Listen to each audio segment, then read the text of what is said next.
Welcome to Hearths of Myths. Tonight, the fire burns low, and the shadows in the corners of the room seem to stretch a little longer than usual. The air outside is still, holding its breath as if waiting for a command that was whispered at the beginning of time.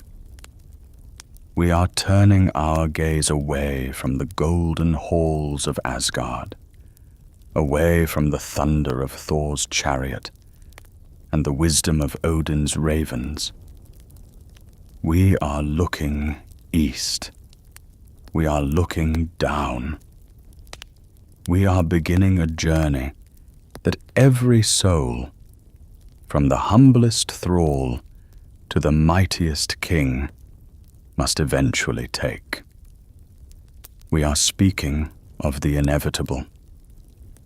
We are speaking of the Mistress of the 9 worlds. We are speaking of Hel.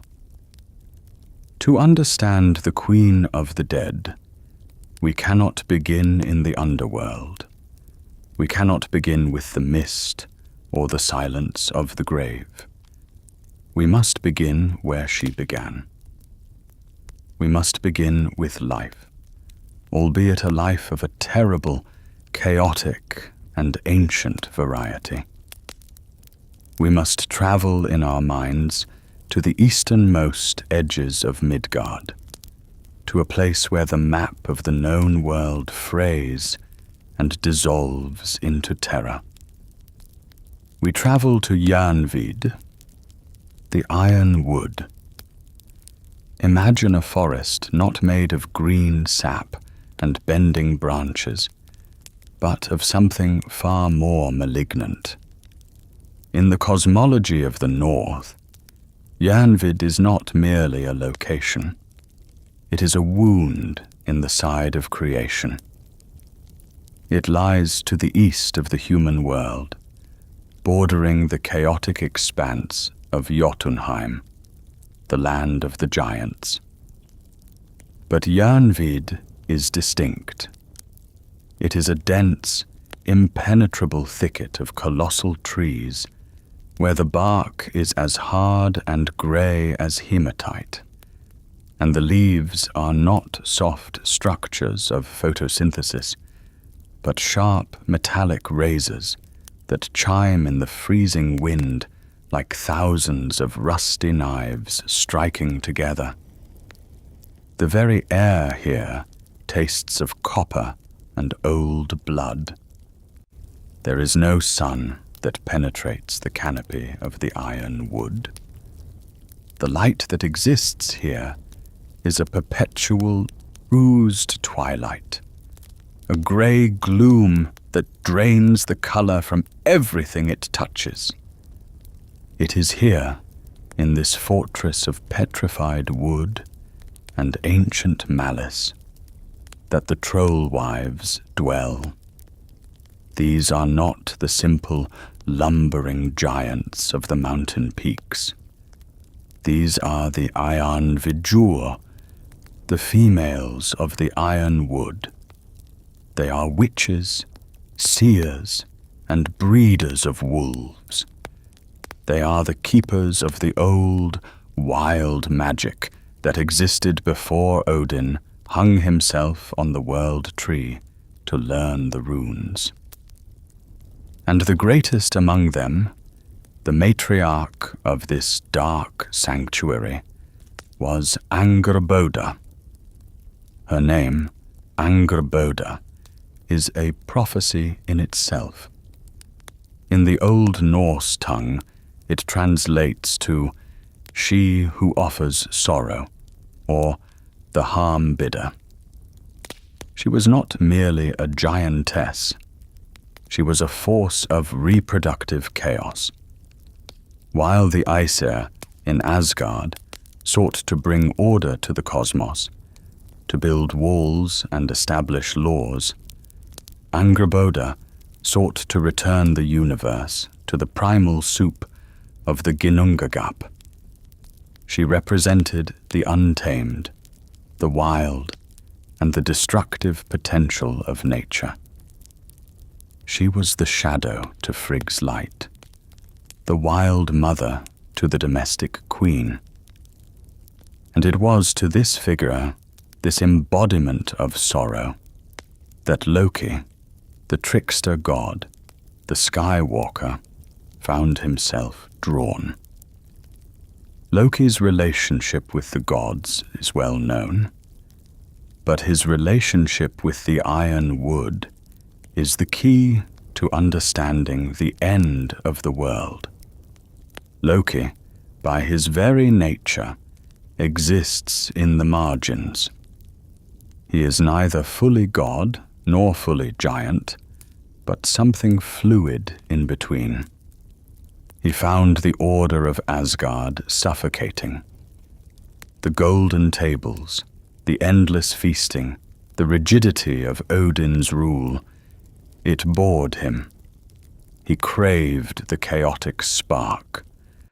And so, in secret, beneath the cover of night, he would slip away from his wife Sigyn, leave the realm of the gods, and fly in the shape of a falcon, or a fly to the east. He went to the iron wood. He went to Angrboda. Their union was not a marriage of love in the human sense, nor a political alliance like those of the Aesir. It was a collision of elemental forces. Fire met iron. The trickster met the witch. From this forbidden union, deep within the heart of the iron wood, 3 children were born. These were not ordinary children. They were the Rökr, the twilight gods, the architects of Ragnarok. The first to be torn from the womb of the sorrow-bringer was the wolf, Fenrir. He was born with a hunger that could not be sated, a beast of pure appetite who grew with every hour, his jaws snapping at the wind, his eyes burning with a furious intelligence. He was the embodiment of destruction through consumption. The second was Jormungand. He was not born with legs, but with scales. A serpent of impossible length, he slithered from his mother into the dark pools of the iron wood, spitting poison that melted the roots of the iron trees. He was the embodiment of destruction through suffocation and poison, the circle that would eventually bind the world. But the third child was the most unsettling of all. When Angrboda went into labor for the 3rd time, the iron wood fell silent. The metallic leaves stopped their chiming. The wind died down. Even the wolves, the eternal children of the wood, ceased their howling.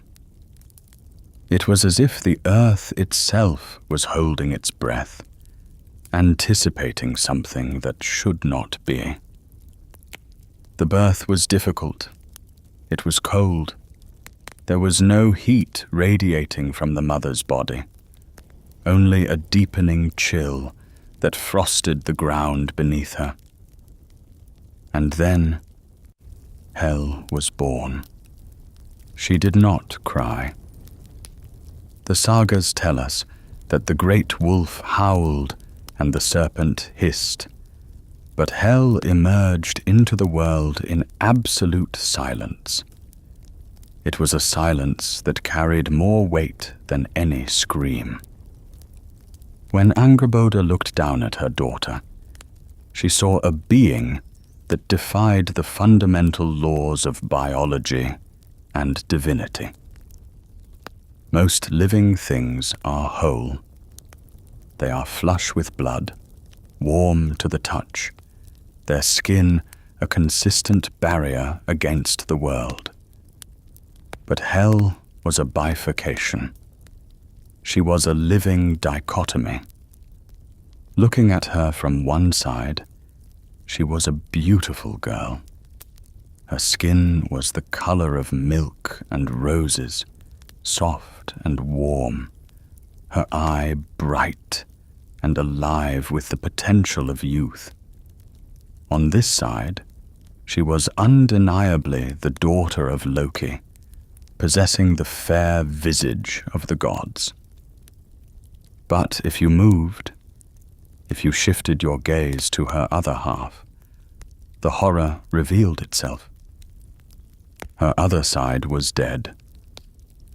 It was not merely pale, it was the color of a corpse that has lain in the grave for a week. The texts describe it as blar, a word often translated as blue, but which in Old Norse meant the deep, bruised, leaden color of death, the color of the sea in a storm, the color of frost-bitten flesh. On this side, her skin was cold, hard, and devoid of blood. Her eye on this side was fixed, staring into a distance that the living could not see. Her lips were pulled back in a permanent, rigor mortis grimace. She was life and death fused into a single consciousness.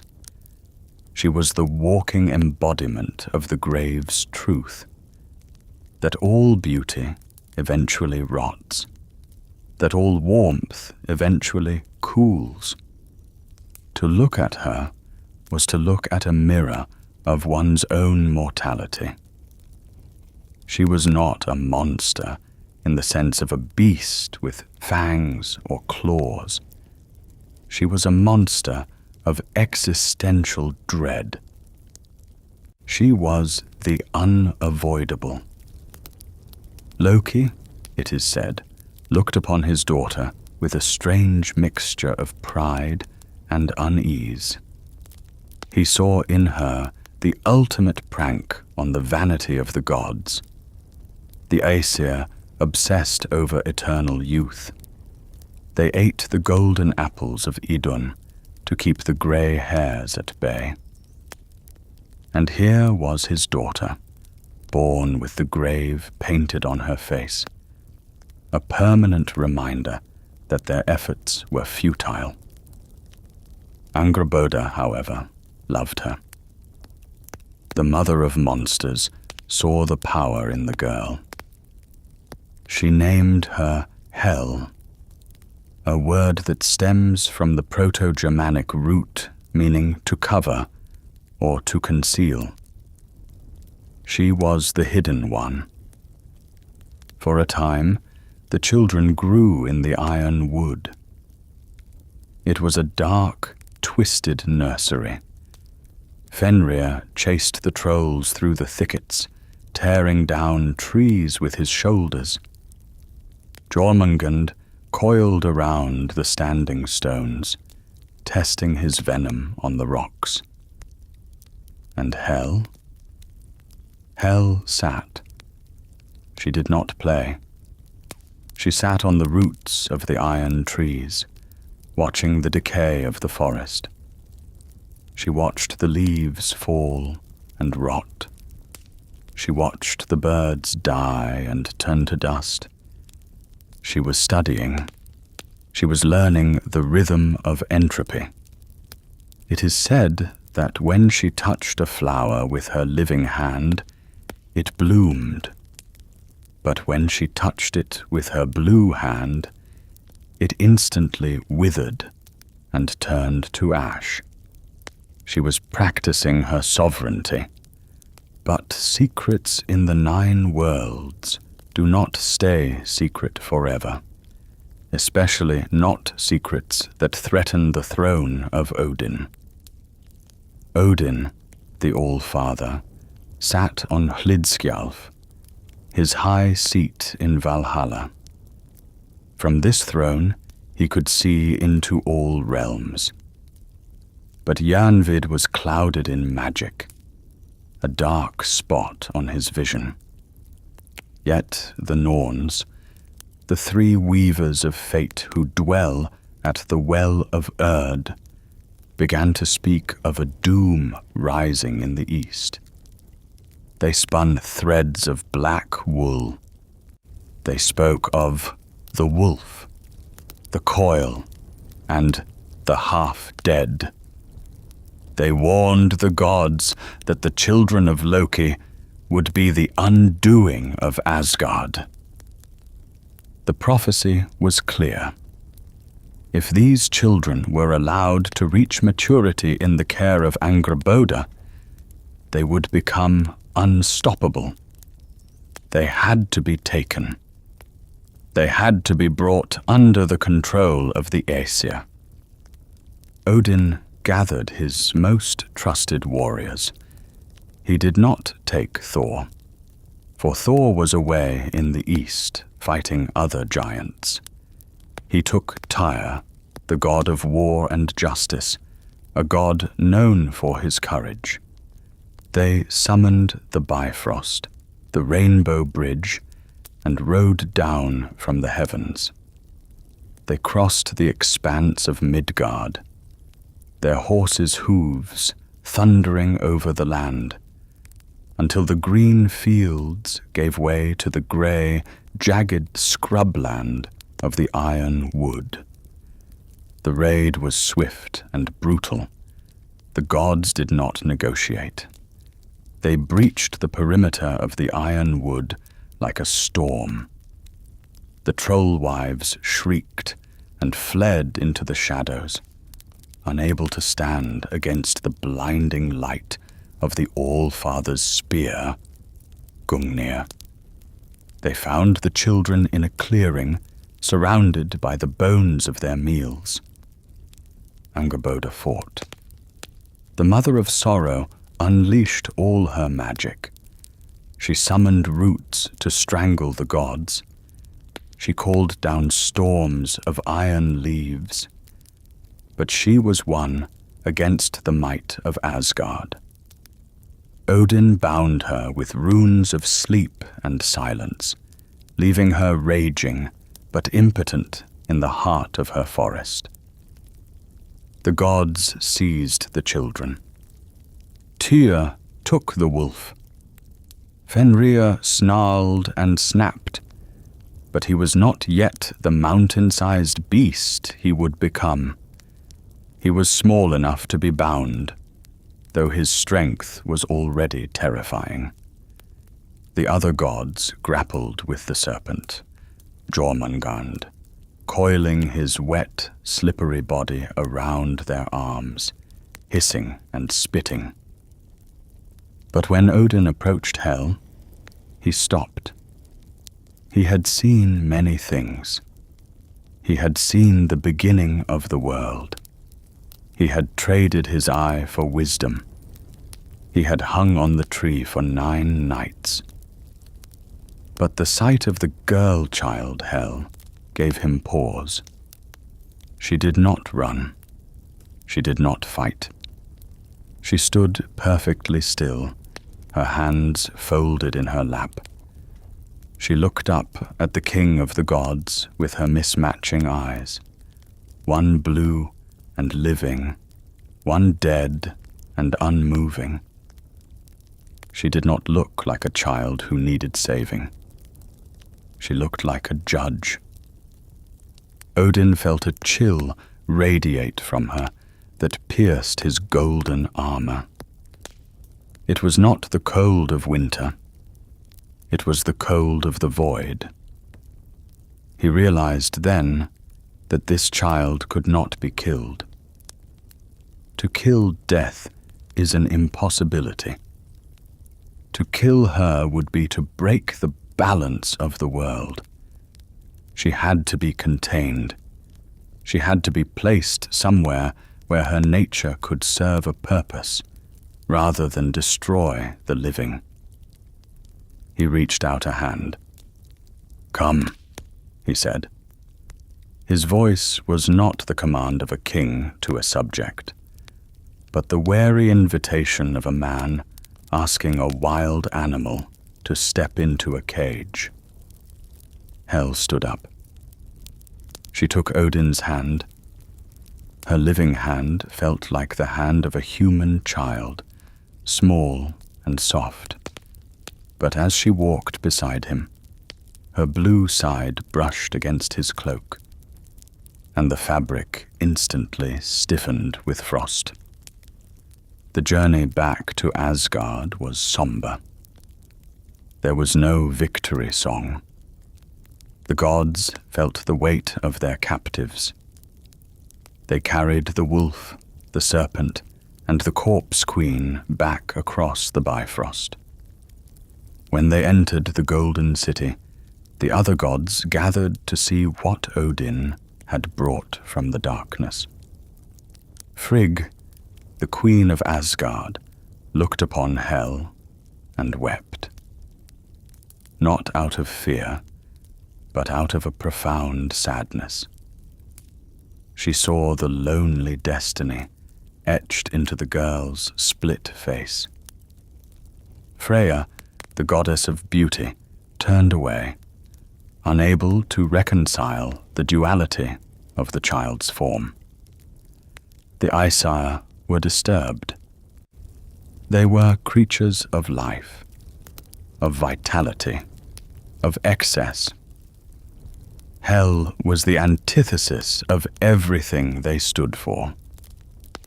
She was a walking memento mori in a realm that believed itself eternal. They brought the children into the great hall of Gladsheim for judgment. The wolf was chained in the courtyard. The serpent was coiled in a vat of water. And Hel stood in the center of the hall, the firelight casting strange, dancing shadows across her divided face. Odin sat on his high seat. He looked down at the daughter of Loki. He knew what had to be done. He could not keep her in Asgard. Her very presence caused the flowers in the gardens to wilt, and the mead in the cups to turn sour. She was a dampener on the joy of the gods. But he could not return her to the iron wood, where she would grow into a weapon against them. He had to give her a realm of her own, a place where her nature would not be a curse, but a law. He looked at the map of the cosmos in his mind. He looked past Midgard, past the realm of the giants. He looked down, deep down, beneath the roots of the world tree, Yggdrasil, into the primal mist of Niflheim. "You are not of the living," Odin spoke, his voice echoing through the silent hall. "And you do not belong with the gods. Your nature is divided, and so your dominion shall be the divided things, the broken things, the things that have ceased to be." Hel looked at him. She did not speak. She merely waited. "I give you a kingdom," Odin proclaimed. "I cast you down, not as a punishment, but as a charge. You shall go to Niflheim. You shall rule over the 9 worlds of the dead. You shall be the hostess to those who die of sickness and old age. You shall house those who do not fall in battle. You shall have authority over the vast multitudes of souls that war leaves behind." It was a clever decree. Odin kept the warriors for himself. The Einherjar, the brave who died in battle, would come to Valhalla to train for Ragnarok. But the rest, the old, the sick, the weak, the criminals, the unlucky. They would go to hell. He was giving her the scraps of humanity, or so he thought. He did not realize then that he was giving her the majority. He was giving her the greatest kingdom in the universe, for the dead always outnumber the living. Hel nodded once. It was a regal acceptance. She did not ask for mercy. She did not ask to stay in the light. She knew, with the ancient wisdom inherited from her mother, that the light was blinding and painful to her dead eye. She craved the dark. She craved the silence. She craved a place where she would not be stared at as a monstrosity, but revered as a queen. "I accept," she said. Her voice was like the sound of dry leaves skittering on stone, whispery, parched, yet undeniable. "Give me my walls. Give me my gate, and I will keep your dead." Odin stood up. He pointed his spear downwards. "Go then, to the north and the downwards. Construct your hall. Build your fences high. For once you enter Niflheim, you are the warden, and what hell holds, hell keeps." The gods parted. A path was cleared. Hel walked through the golden doors of Valhalla.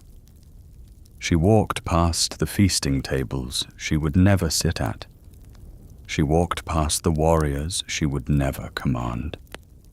She walked to the edge of Asgard, to the brink of the abyss. She looked back one last time. She saw her father, Loki, watching her from the shadows. His face was unreadable, a mask of regret and cunning. She saw the wolf, her brother, straining against his chains. She saw the serpent staring with cold, unblinking eyes. The family was broken. The world breakers were separated. She turned away from the light. She stepped off the edge of the world. She did not fall in panic. She did not scream. She descended. She fell like a stone dropped into a deep well, passing through the clouds, passing through the ether, plunging down past the roots of the mountains, down past the subterranean caverns of the dwarves, down into the cold, damp fog of the primordial void. She was falling toward her destiny. She was falling toward Niflheim. The sensation of falling was not terrifying to her. It was welcoming. As she descended, the air grew colder, biting and harsh, just like the touch of her own skin.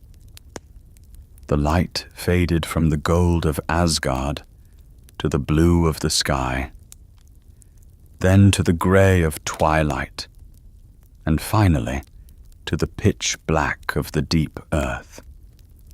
She felt the moisture in the air increasing. The heavy, suffocating dampness of the mist world. Niflheim, the world of mist.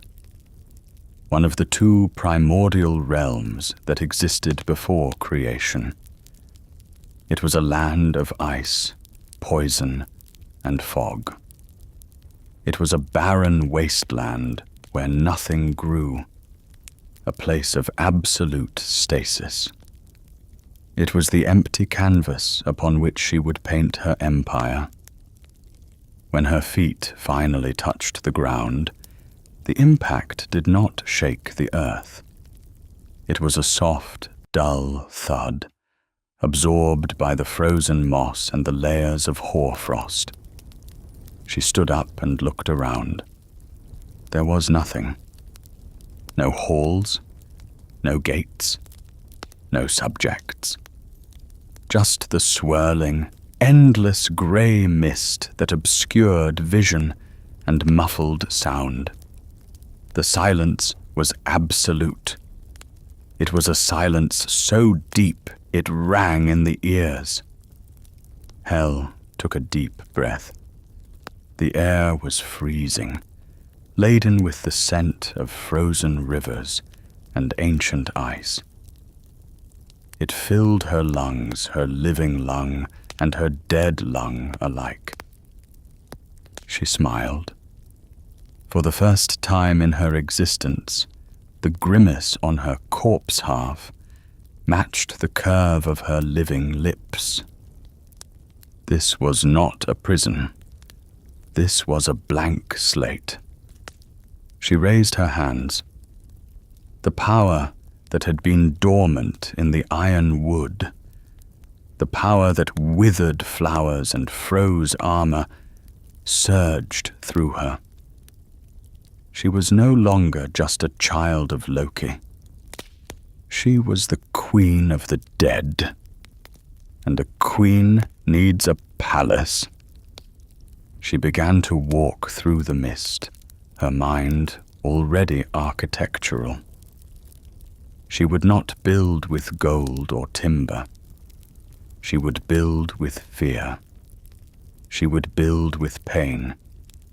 She would build with the inevitable truths of human suffering. Here, she whispered to the fog. Here, I will raise Eljudnir. She visualized the walls. They would not be made of stone, but of the despair of those who die alone. She visualized the gates.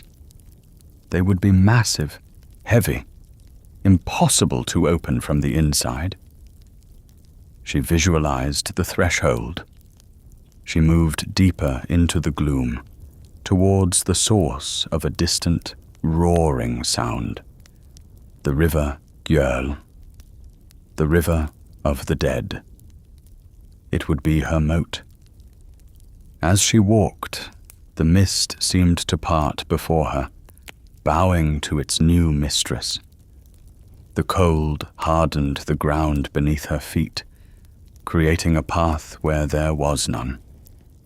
The dark magic of the underworld began to coalesce around her, responding to her will. She was the organizing principle of entropy. The Aesir believed they had solved a problem. They believed they had thrown a monster into a pit. But they were wrong. They had not buried a monster. They had planted a seed. And in the dark, fertile soil of Niflheim, that seed was about to sprout into a kingdom that would eventually rival Asgard itself in population and power. The fall was over. The founding was about to begin. The darkness wrapped around her like a coronation robe. Hel was home. The descent was finished, but the arrival had only just begun. Hel stood alone in the primordial mist. The silence of Niflheim was not merely an absence of sound. It was a physical weight, a heavy, damp blanket that pressed against the eardrums and muffled the beating of one's own heart. This was the Niflheim of the beginning, the chaotic, freezing vapor that had drifted into the Ginnungagap eons ago to collide with the fire of Muspelheim and create the first drops of life. But here, far from that cosmic spark, there was no life. There was only the wet, clinging cold, it is difficult for the living to comprehend the specific quality of this cold. It was not the sharp, biting frost of a winter morning in Midgard, which invigorates the blood and reddens the cheeks. Nor was it the dry, absolute zero of the void between stars. This was a wet cold. It was a cold that soaked into the marrow, a cold that smelled of stagnant water, old ice, and things that have been forgotten in the damp dark. It was the cold of a cellar that has never seen the sun. It was the cold of the grave soil. Hel breathed it in. To her living lung, the air was a shock, a painful constriction that made her human half shudder. But to her dead lung, to the blue and withered side of her chest, it was sweet. It was sustenance. The mist swirled around her ankles, tentatively touching the hem of her dress, recognizing a kinship. She was the mistress of this dampness. She was the queen of the fog. She looked out at the expanse of her new kingdom. It was a tabula rasa of grey. There were no mountains to break the horizon, only rolling banks of fog that concealed deep, treacherous ravines and rivers of freezing slurry. Odin had given her this realm, thinking it a wasteland, a dumping ground for the refuse of the cosmos. He believed he had banished her. But Hel saw potential. She saw architecture in the fog. She saw a fortress in the ice. She raised her hands.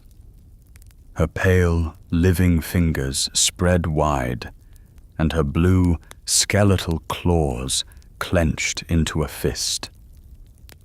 She did not speak a spell of fire or light, for such things have no power in Niflheim. Instead, she spoke the language of the realm itself. She spoke of condensation, of freezing, of solidification. She reached out with her will and seized the drifting mists. "Coalesce," she whispered. The sound was like ice cracking on a frozen lake. The mist obeyed. It began to swirl faster, thickening, darkening. It pulled together, molecule by freezing molecule, knitting itself into solid forms. She pulled the gloom from the air and wove it into walls. She drew the dampness from the ground and froze it into ramparts. Slowly, agonizingly, a structure began to rise from the grey wastes. It was not a palace of gold like Valhalla, with its roof of shining shields and its rafters of spears. It was a fortress of black ice and grey stone, a monolith of shadow that seemed to drink the meager light of the realm.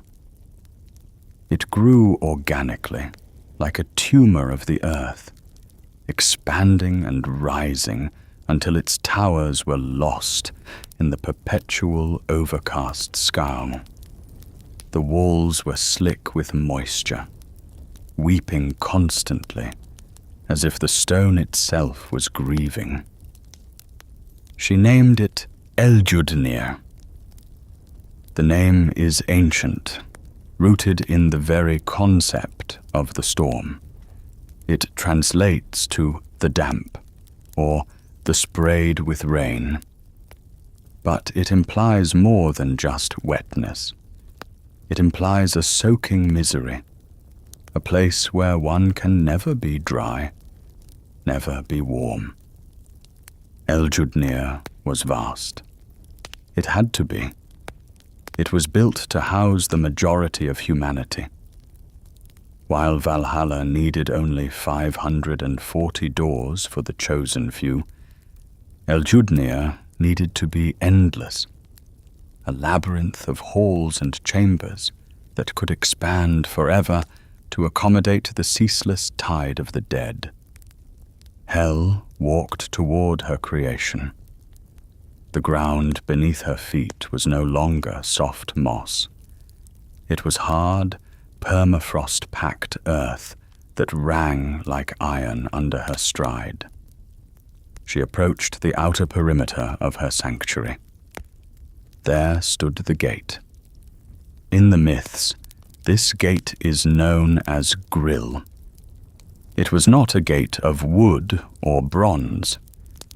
It was a gate of wrought iron bars, thick as a man's leg, rusted not by time, but by the corrosive tears of the weeping dead. The bars were high, soaring up into the gloom, topped with spikes that dripped with condensation. There was no lock, for there was no need to keep anyone out. The function of this gate was solely to keep things in. Hel placed her living hand on the cold iron. She pushed.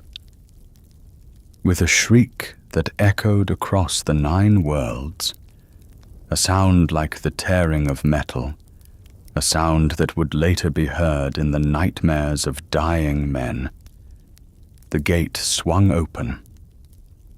It was the first time Grill had opened, but it would not be the last. It would remain ajar, a hungry maw waiting to swallow the world. She stepped through. She was now inside the perimeter of her power. She walked across the courtyard, which was paved not with flagstones, but with the frozen mud of regret. The air here was still, devoid even of the wind that howled outside. She approached the great doors of the hall itself. They were massive, looming slabs of dark wood, bound in iron straps that looked like ribs. She pushed them open and entered the great hall of Eljudnir. It was cavernous. The ceiling was lost in shadows, where bats the size of eagles roosted, their eyes glowing faintly in the dark. The floor was damp, slick with a thin film of water that reflected the dim, greenish light of the torches that burned with cold fire along the walls. These torches gave off no heat, only a pale, sickly illumination that made the shadows seem deeper. But the hall was empty. She needed a court. She needed a household. Odin had given her dominion, but he had not given her servants. So she created them. She did not mold them from clay as the gods made men, nor from the sweat of Ymir as the dwarves were made. She made them from the essence of the realm itself, from the lethargy, the slowness, the creeping inevitability of decay. From the shadows in the corner, she pulled a figure. He was tall, gaunt, his skin hanging loosely on his bones, his eyes heavy with eternal sleep. He moved as if walking through molasses, every motion a supreme effort of will. "You are Ganglati," she named him, the tardy, the slow walker. "You shall serve the men." From the dampness on the floor, she pulled a second figure. She was equally gaunt, her hair lank and wet, her movements sluggish and devoid of energy. "You are Ganglert," she named her. "The lazy, the loiterer. You shall serve the women." They bowed to her, a motion that took minutes to complete. They were the perfect servants for the dead. The dead do not need speed. They do not need urgency. They have eternity. Ganglati and Ganglot would attend to the guests of Eljudnir with the infinite patience of the grave. Hel moved further into the hall. She began to define the objects of her rule. In mythology, names are power. To name a thing is to give it function and reality. The items in Hel's hall were not merely furniture. They were allegories of the suffering that leads to the underworld. She came to the great table in the center of the hall. It was long enough to seat 1,000 kings, made of black wood that seemed to absorb the light. She placed her hand on the surface. "This is my table," she declared, "and the plate upon it shall be called Hunger." Hunger. It was a cruel name for a dish, but fitting. For the dead who came to Hel, those who died of sickness, of famine, of old age, often died with appetites unfulfilled. And in the afterlife of the shadow, food brings no sustenance. To eat from the plate of hunger is to eat ash. It is to swallow emptiness. The more one eats, the emptier one feels. It is the eternal craving that can never be satisfied. The memory of life's sweetness turning to dust in the mouth. Next to the plate, she manifested a knife. It was long, sharp, and jagged, its blade dull and stained as if with rust. "And this knife," she whispered, "shall be called Sult." Famine, starvation. It was the knife that cuts the thread of life when the belly is empty. It represents the gnawing pain of the end, the body consuming itself. In the hall of Eljudnir, the knife of famine would never be used to carve a roast ox or a fat boar. It would lie on the table as a reminder of the scarcity that defined the lives of the poor and the wretched who would fill this hall. Hel walked past the table, moving towards the dais at the far end of the room. This was her personal space, her throne room. But there was no golden throne here. Instead, there was a bed. It was a massive 4-poster bed, draped in heavy, dusty fabrics. But it did not look inviting. The mattress sagged in the middle, smelling of fever sweat and medicine. The pillows were lumpy and hard. "This is my resting place," Hel said, her voice softening with a strange melancholy. "This bed is called Kur, the sick bed. In the old Norse society, to die in the Kur was often seen as a tragedy, a straw death opposed to the glorious spear death. It was the bed of long, lingering illness. It was the bed where the warrior withered away, coughing his lungs out, while his sword rusted on the wall. It was the bed of the mother dying in childbirth. It was the place of helplessness. Hel claimed it. By naming her own bed Kur, she was aligning herself with the suffering of her subjects. She was saying, "I do not sleep on clouds. I sleep on your pain. I rest on the very thing you fear most." It was an act of supreme solidarity with the unchosen dead. Around the bed, she hung curtains. They were not made of silk or velvet, but of a strange, shimmering grey material that seemed to shift and waver like smoke. "These curtains," she announced, "are bleak yandaböl," gleaming bale, shining misfortune.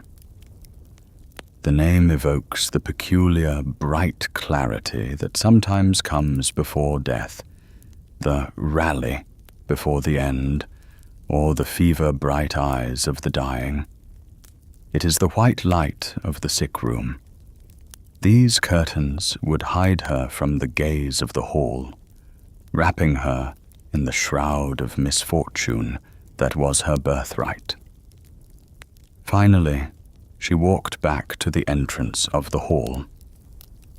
She stood at the threshold, the boundary between the outer courtyard and the inner sanctum. The wood of the threshold was worn, splintered, and uneven. It rose higher than a normal step, designed to catch the toe of the unwary. "And this," she said, looking down at the wooden beam, "is Falanda Forad, the stumbling block, or, as some translate it, the pitfall." It was the final insult. It represented the suddenness of death. Even those who die slowly often find the final moment to be a stumble, a trip into the dark, a loss of footing.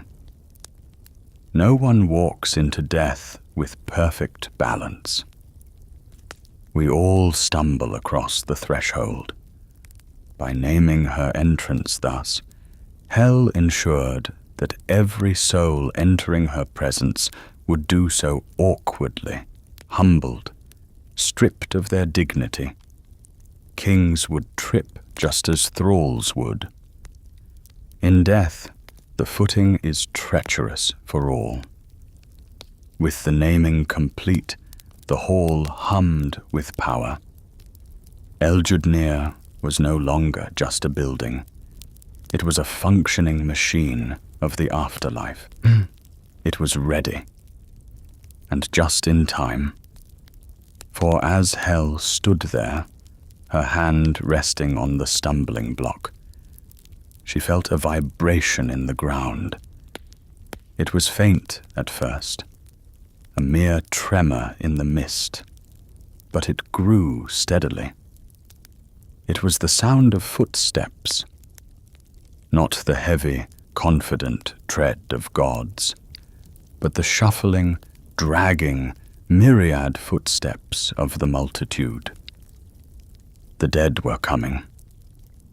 They came not as a conquering army, but as a bewildered herd. They emerged from the mist of the Niflheim road, shadowy figures, grey and indistinct. There were old men leaning on spectral staffs. There were women clutching babes that would never cry. There were men with the marks of plague on their necks. There were those who had frozen in the winter snows, and those who had starved in the lean years. They arrived at the gate of Grill. They looked up at the towering fortress of Eljudnir with hollow, frightened eyes. They had expected something else. Perhaps they had hoped for the warm hearths of their ancestors, or a sunlit meadow. Instead, they found a fortress of weeping stone and a queen who was half corpse. Hel stepped out to meet them. She did not smile. She did not offer words of comfort, for false hope is a cruelty she would not inflict. She stood tall, her blue side facing them, her living side hidden in shadow. She let them see the reality of their condition. "Enter," she commanded. Her voice was the sound of a closing door. "The feast of hunger is prepared. The bed of sickness is made. You have stumbled across the threshold of life, and now you belong to me." The crowd hesitated, but then the sheer inevitability of her command took hold. They moved forward. They stumbled over Falanda Forad. They crowded into the hall. They took their places at the tables. Hel watched them. She felt a strange sensation in her chest, not in the living heart, but in the space where her dead heart lay still. It was a sense of purpose. In Asgard, the gods were drinking mead and boasting of their strength. They were playing at war. But here was the reality of the universe. Here was the end of all stories.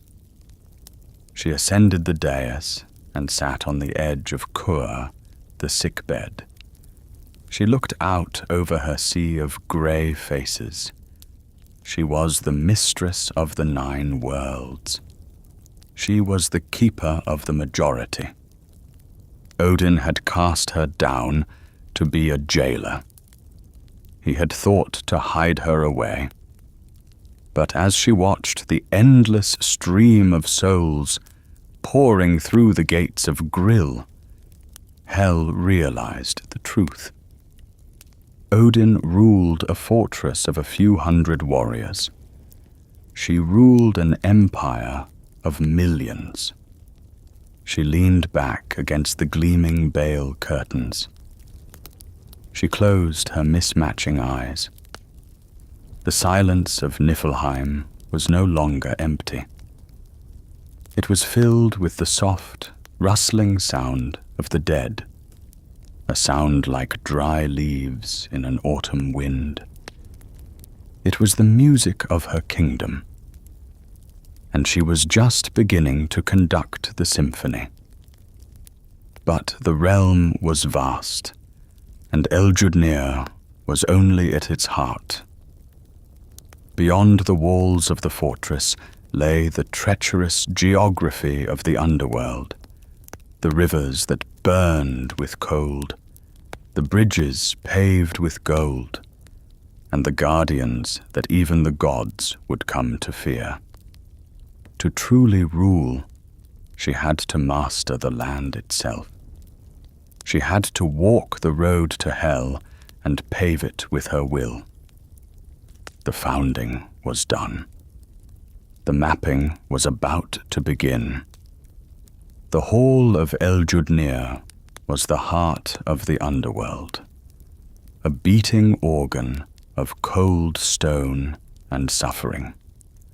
But a heart cannot exist without a body to sustain it, and a queen cannot rule without a kingdom to define her boundaries.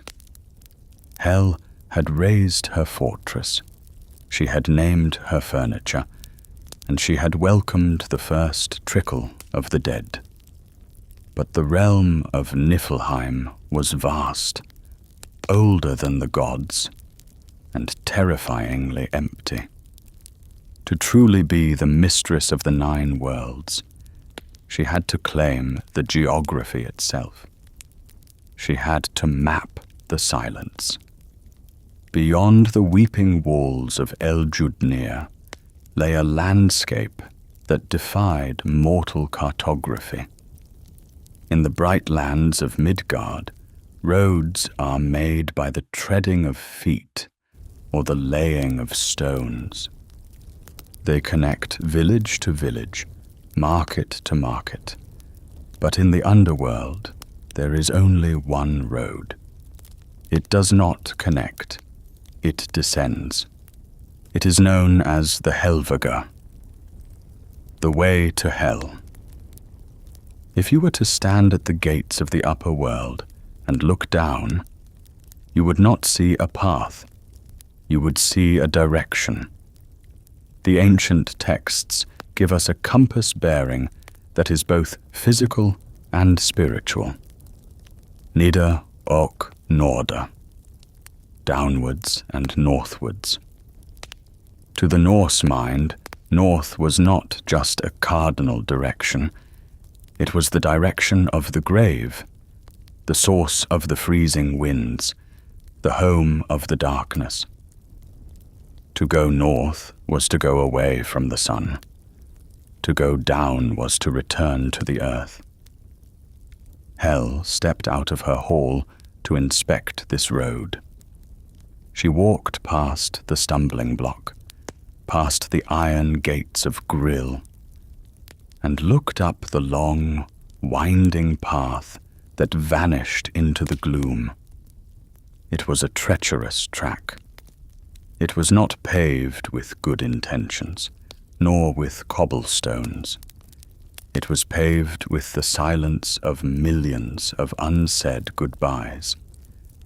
The road dropped steeply. It cut through what Snorri Sturluson describes in the Prose Edda as the deep dales. These were ravines of immense depth, darker than the deepest ocean trench. They were valleys where the light of the sun had never touched, not even at the dawn of creation. As Hel walked these dales, she saw the sheer cliffs of black ice rising on either side, pressing in on the traveler, creating a sense of claustrophobia that would weigh heavy on any soul making the journey. The silence in these valleys was different from the silence in the hall. In the hall, there was the rustle of the dead. Here, in the deep dales, there was the silence of geological time. It was a heavy, crushing stillness. A traveler walking here would hear only the sound of their own blood rushing in their ears, a reminder of the life they were leaving behind. Hel claimed these valleys. "Let them be the throat of the world," she whispered. "Let them swallow the light." She walked on for 9 days and 9 nights, a measurement of time that in the mythic sense represents a complete cycle of endurance. The road was rough, littered with sharp stones that would cut the feet of those who had not been given proper shoes for the journey. This is why the living would bind hell shoes onto the feet of their dead, sturdy leather boots to protect them on this very path. Hel saw the stones and did not smooth them. The journey to the afterlife was not meant to be easy. It was meant to be a transition, a stripping away of comfort. But the road was not the only feature of this grim geography. A kingdom is defined by its borders, and the border of Hel was not a line drawn on a map. It was a wound in the earth. It was a river. As Hel descended further, the silence of the deep dales began to break. A low, grinding roar rose from the darkness ahead. It sounded like an avalanche that never ends, a continuous crashing of stone against stone. She reached the banks of the Gjöll, the river Gjöll. Its name comes from the verb to scream or to resound. It was the boundary water. It separated the land of the living from the land of the dead. And it was terrifying. Most rivers in the upper world flow with water, clear, blue, life-giving. The Gjöll flowed with freezing slurry, a black, viscous liquid that was colder than ice. But it was not just water that rushed through its channel. The myths tell us a detail that transforms this river from a geographical feature into a weapon. The river was full of swords. Knives, spearheads, and jagged blades tumbled in the current. They clashed against each other, creating the metallic shrieking that gave the river its name. It was a river of violence, a river of war's debris. To try and swim the Gjöll was to be shredded. To try and wade it was to be sliced to ribbons. It was the ultimate barrier. No living thing could cross it by swimming. No dead thing could return by wading. Hel stood on the bank. The spray from the river hit her face. On her living cheek, it stung like acid. On her dead cheek, it felt like a caress. She watched the swords spinning in the black water. This was the moat of her empire. It was perfect. It was impassable. But a kingdom must have an entrance. Even the dead must cross the water. And so, spanning the screaming river, there was a bridge. It is one of the most famous structures in all of Norse cosmology. The Gjallarbrú, the resounding bridge. Hel approached it. It was not a simple wooden walkway. It was a masterpiece of impossible architecture. It was paved with gold. Think of the contrast. In a world of grey mist, black ice, and freezing water, here was a bridge that shone with the luster of the sun. The roof of the bridge was thatched with glittering gold tiles that caught the non-existent light and amplified it. Why gold? In the dark logic of the underworld, perhaps it was a final test of greed, or perhaps it was a mockery of the wealth the dead left behind, or perhaps, more profoundly, it was a signal that this crossing was sacred. Gold, in the ancient world, was the metal of immortality because it did not rust. This bridge was the one thing in Niflheim that would never decay. Hel stepped onto the bridge. The sound was explosive. The bridge was not named Resounding for poetic reasons. It was an alarm system.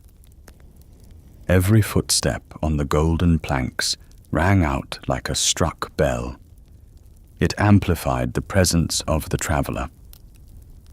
For the dead, who are spirits, shadows, and weightless memories, the bridge is silent.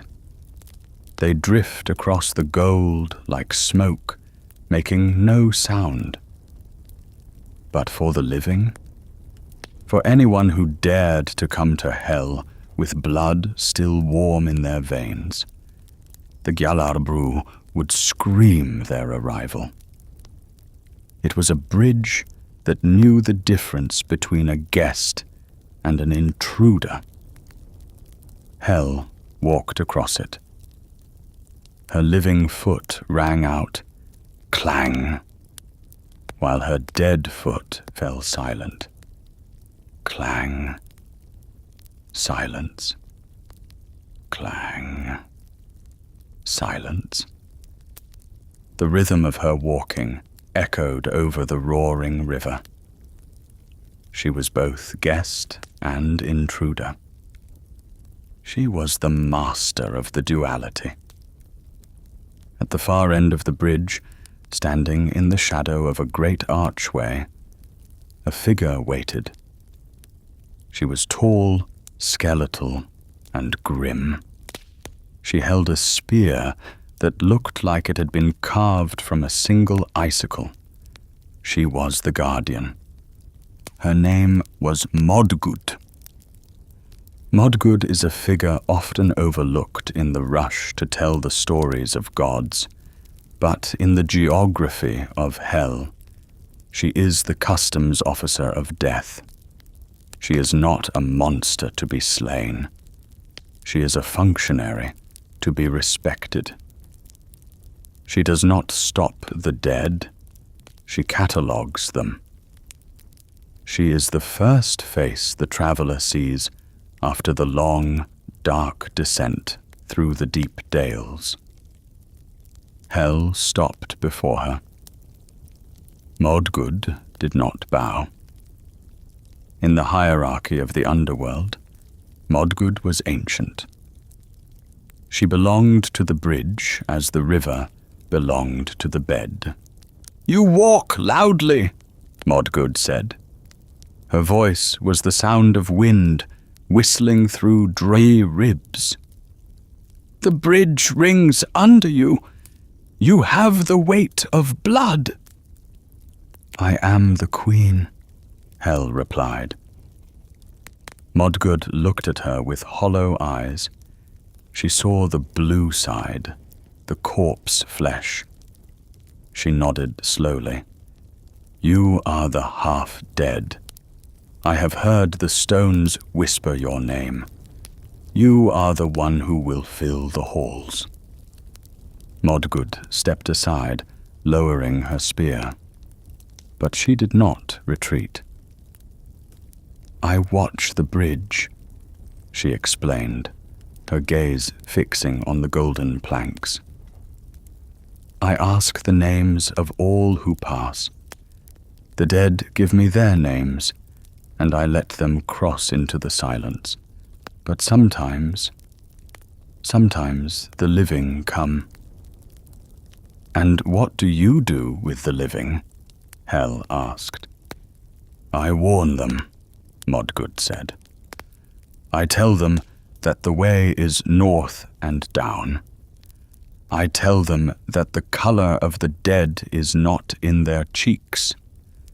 I ask them why they ride the road of shadow when the sun still shines for them."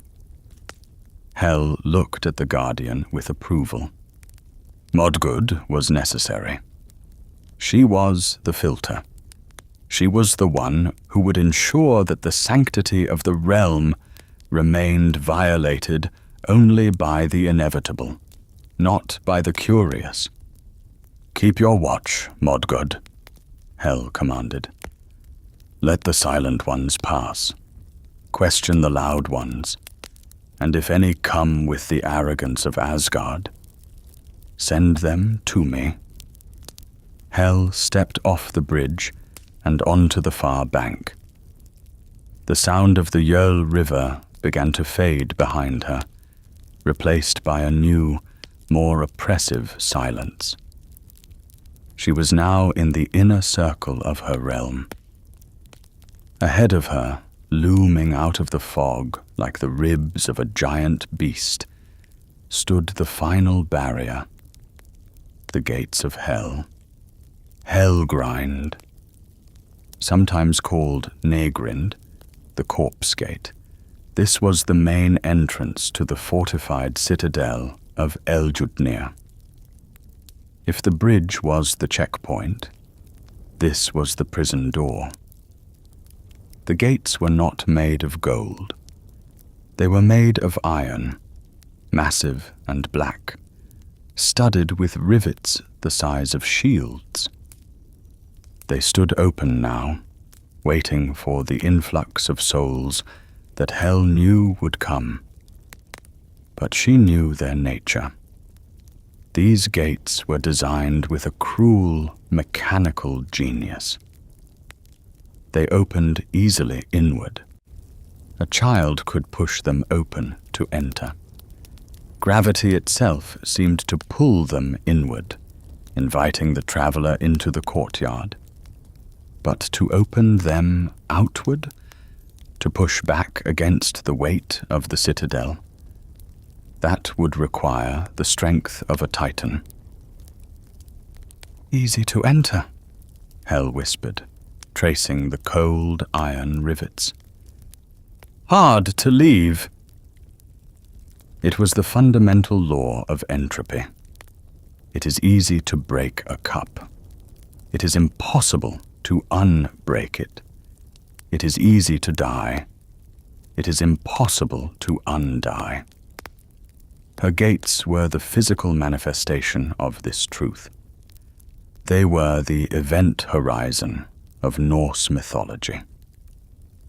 She passed through the gates and stood once again in the courtyard of Eljudnir. She had walked the perimeter. She had inspected the valleys, the river, the bridge, and the gate. Her geography was secure. But there was one more feature of this land that she had to acknowledge. One that lay not on the road, but beneath it. Deep below the bridge, deep below the river, in a cave that gnawed at the roots of the world, something was sleeping. Hel could feel it. She pressed her hand against the frozen ground of the courtyard. She could feel the vibration of a breath that was not her own. It was Garm, the Hound of Hel. He was not yet the monster who would swallow the moon god Tyr. He was currently a puppy of the apocalypse, sleeping in the cave known as Gnipperhellir. This cave stood at the very entrance to Niflheim, a dark moor in the cliffside near the bridge. Garm was the watchdog, while Fenrir, her brother, was bound in the upper world with the magical ribbon Gleipnir. Garm was bound here, in the dark. He was the shadow of the wolf. He was the guardian of the final line. When the time came, when the Ragnarok began, his howling would be the signal that the gates were breaking. Hel knew he was there. She sent a pulse of her cold magic down into the earth, a greeting to the beast. "Sleep," she told him. "Sleep and grow hungry. Your feast will come." She stood up and looked around her completed realm. The geography was a masterpiece of despair.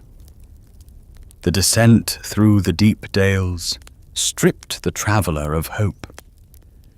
The river Jöl stripped them of courage. The bridge Jarlabru stripped them of anonymity. The gate Helgrind stripped them of freedom. By the time a soul reached the hall of Eljudnir, they were no longer a warrior, a king, or a beauty. They were simply dead.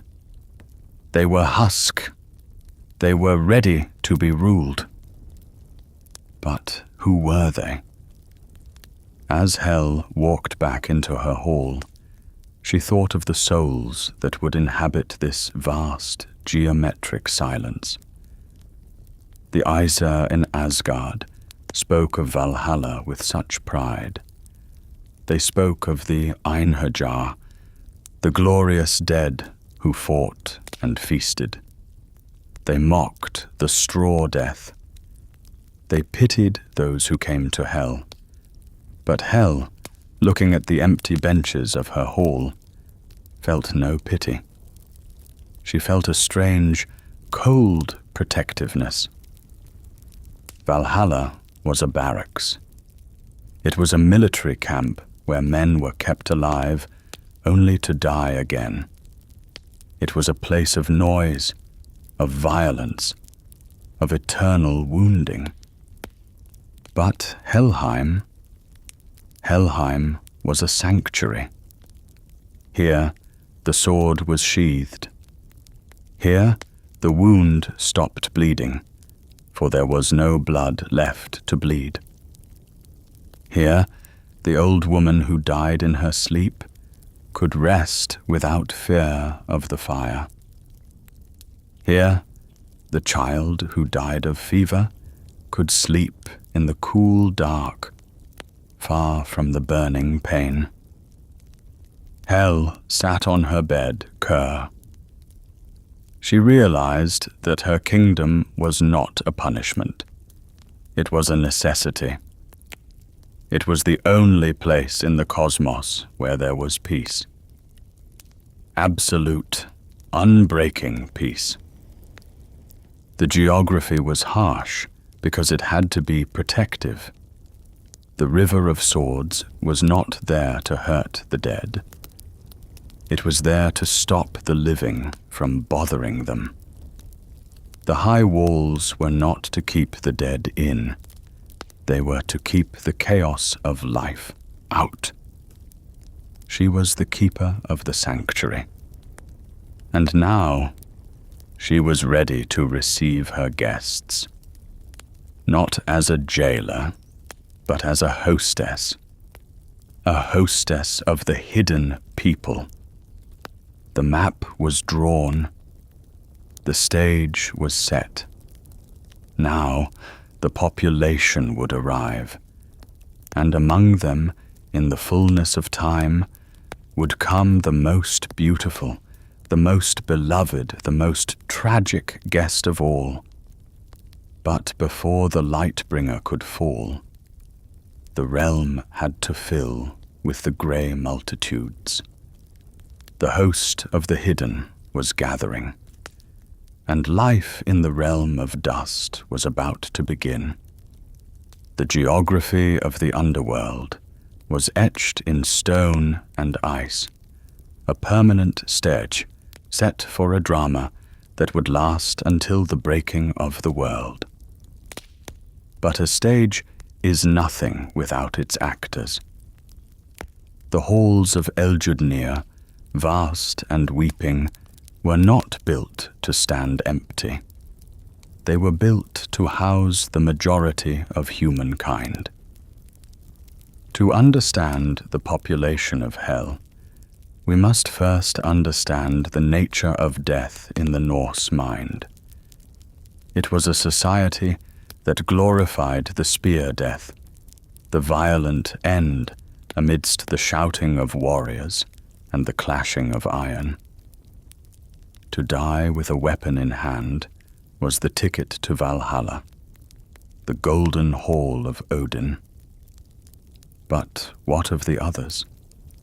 What of the vast, silent majority who did not fall in battle? They called it the Stradauda, the straw death. It is a phrase that carries a heavy, tactile weight. In the longhouses of the Viking Age, the beds were not made of feathers or foam, but of piled straw covered with furs. To die a straw death meant to die in bed. It meant to die of old age, when the bones grew brittle and the memory faded like mist in the morning sun. It meant to die of sickness, when the fever burned the strength from the limbs and the breath rattled in the chest. It meant to die in childbirth, or by accident, or simply by the slow, inexorable wearing down of the spirit. For a warrior culture, this was often seen as a shame. To wither away was to be denied the glory of the Einherjar. But Hel did not see shame. She saw inevitability. When a soul slipped away on the straw bed, when the last breath left the lips and the warmth fled the skin, they did not ascend on the wings of Valkyries. They did not hear the thunder of hooves. Instead, they felt a pull, a gravity that tugged not at the body, but at the shadow. They felt the floor beneath them dissolve, replaced by the long, downward slope of the Helvegr. They came to her by the thousands. Imagine the scene at the gates of Grill. They arrived not as an army, but as a migration. There were old men who had spent their lives tilling the rocky soil of the fjords, their hands calloused and shaped by the plough. There were women who had woven the sails for the long ships, their fingers stained with dye and wool grease. There were children who had been taken by the harsh winters. There were the thralls, the slaves who had lived lives of labor and silence. In Valhalla, everyone is a king or a hero. In Helheim, everyone is themselves. Hel stood at the threshold of her hall, watching them enter.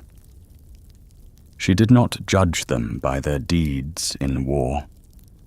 She judged them by their weight, the weight of their lives, their sorrows, their unfinished business. She welcomed them with a nod of her two-faced head.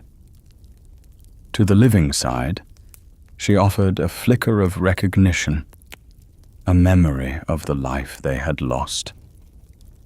To the dead side, she offered the truth, the permanence of the condition they had entered. Life in Helheim was not a torture chamber. This is a common misconception, born of later conflations with the fiery hells of other faiths. The Norse hell was not a place of punishment for the wicked, though there were dark corners for oath-breakers, which we shall speak of, but rather a continuation of existence in a minor key. It was a realm of stasis. The dead in Helheim retained the forms they held in life, but stripped of their vitality. They were shades.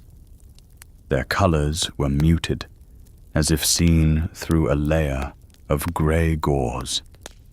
The red of a cloak became the color of dried blood. The blue of an eye became the color of a clouded sky.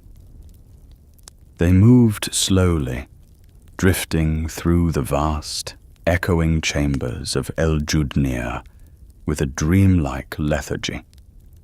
Hel, in her wisdom, provided them with a mimicry of life.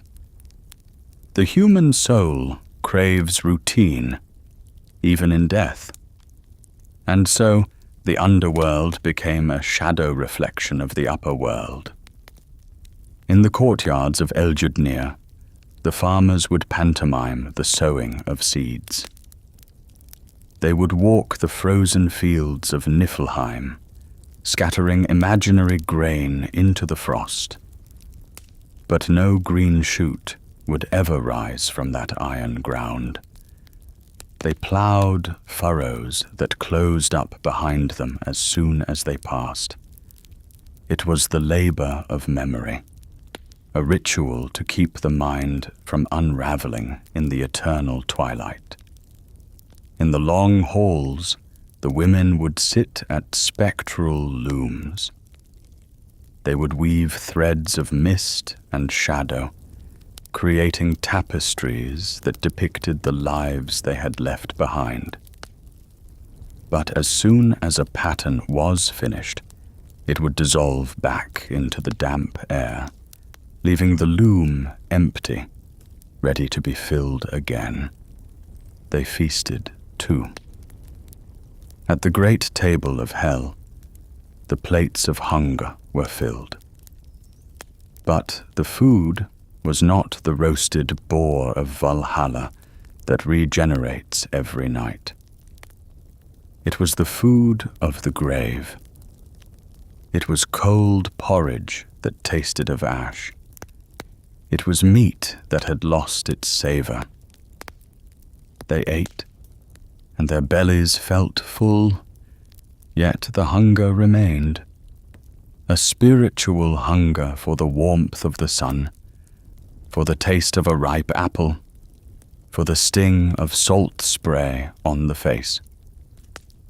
They drank from cups that were never empty, but the mead gave no buzz, no warmth. It was flat and heavy, like drinking from a stagnant pool. Hel walked among them as a silent observer. She was the hostess of this melancholic banquet. She moved through the crowds of shades, her dress trailing in the dust. The dead parted for her, bowing low. They respected her not out of fear of pain, but out of awe for her nature. She was the only thing in the realm that possessed any color, any reality. Her half-living face was the sun of their world. Her half-dead face was their moon. She ensured order. The servants, Ganglati and Ganglot, moved through the throngs with agonizing slowness, serving the ash food, pouring the flat mead. They were the perfect stewards for a realm where time had no meaning. What does it matter if a cup takes a year to be refilled, when you have eternity to wait? But the dead did not come empty-handed. And here, the mythology intersects beautifully with the archaeology of the North. When we open the burial mounds of the Viking Age, we find objects. We find combs made of antler. We find gaming pieces made of whalebone. We find wagons, sledges, horses, and dogs. We find food, buckets of apples, and sides of beef. Why? Because the living knew where their loved ones were going. They knew the road to hell was long and rough. They knew the hall of Eljudnir was cold. Hel recognized these gifts. When a shade arrived at her gates, clutching a spectral comb, she allowed them to keep it. It was a tether to their identity. To comb one's hair in the afterlife was an act of dignity. It was a refusal to become a monster. The famous Oseberg ship burial, discovered in Norway, is a testament to this belief. 2 women were buried there, surrounded by a wealth of goods, tapestries, sleighs, beds, and buckets. One of the buckets famously contained a small figure of a seated man, perhaps a token from a faraway land. These women were not warriors. They were not bound for Valhalla. They were bound for Hel. And Hel received them. She received the ship, though it would never sail on water again. It would sail on the rivers of mist. She received the horses, though they would never gallop on grass again. They would pull the spectral wagons through the deep dales.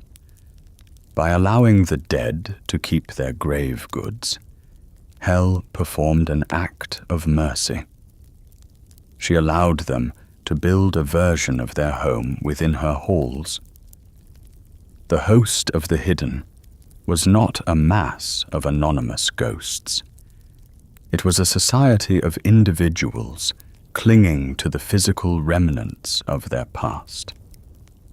But not all who came to Hel were innocent wanderers of the straw death.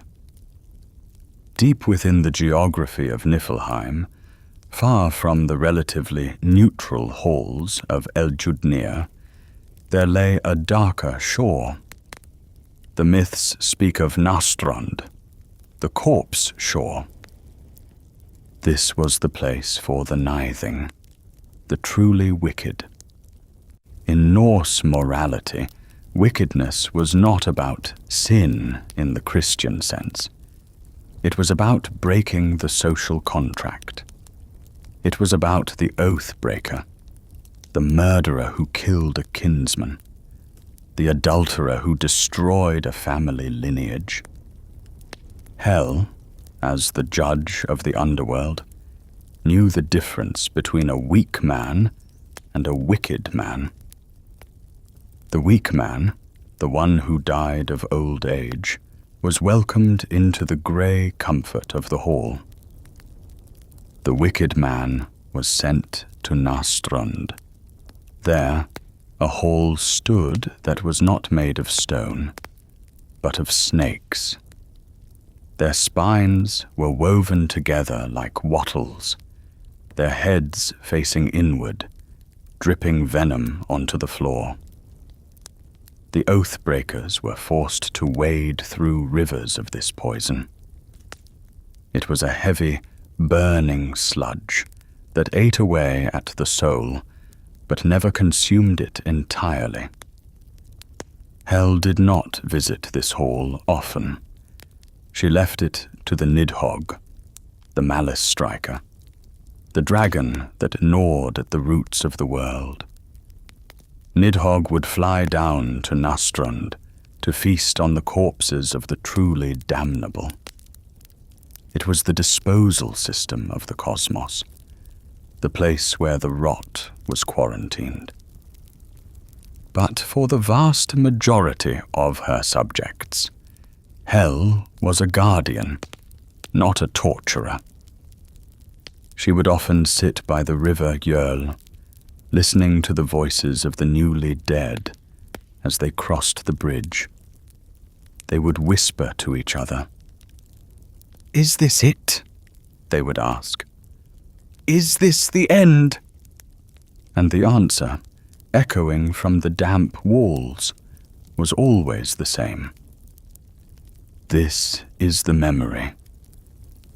Helheim was the memory of the world. Every soul that passed through its gates brought a story. They brought the history of Midgard with them. The wars, the famines, the loves, the betrayals. It was all archived in the minds of the dead. Hel was the librarian of this immense silent history. Without Hel, the universe would have no past. If the dead simply vanished into nothingness, the struggles of the living would be meaningless. By preserving them in her grey amber, Hel gave weight to existence. She held the anchor that kept the ship of the world from drifting away. Sometimes the gods themselves would feel the pull of her realm. Odin would look down from Hlidskjalf and see the grey mist swirling. He would worry. He knew that his warriors in Valhalla were finite. They could be counted. But the dead of Hel were infinite. They were a legion that grew with every passing second.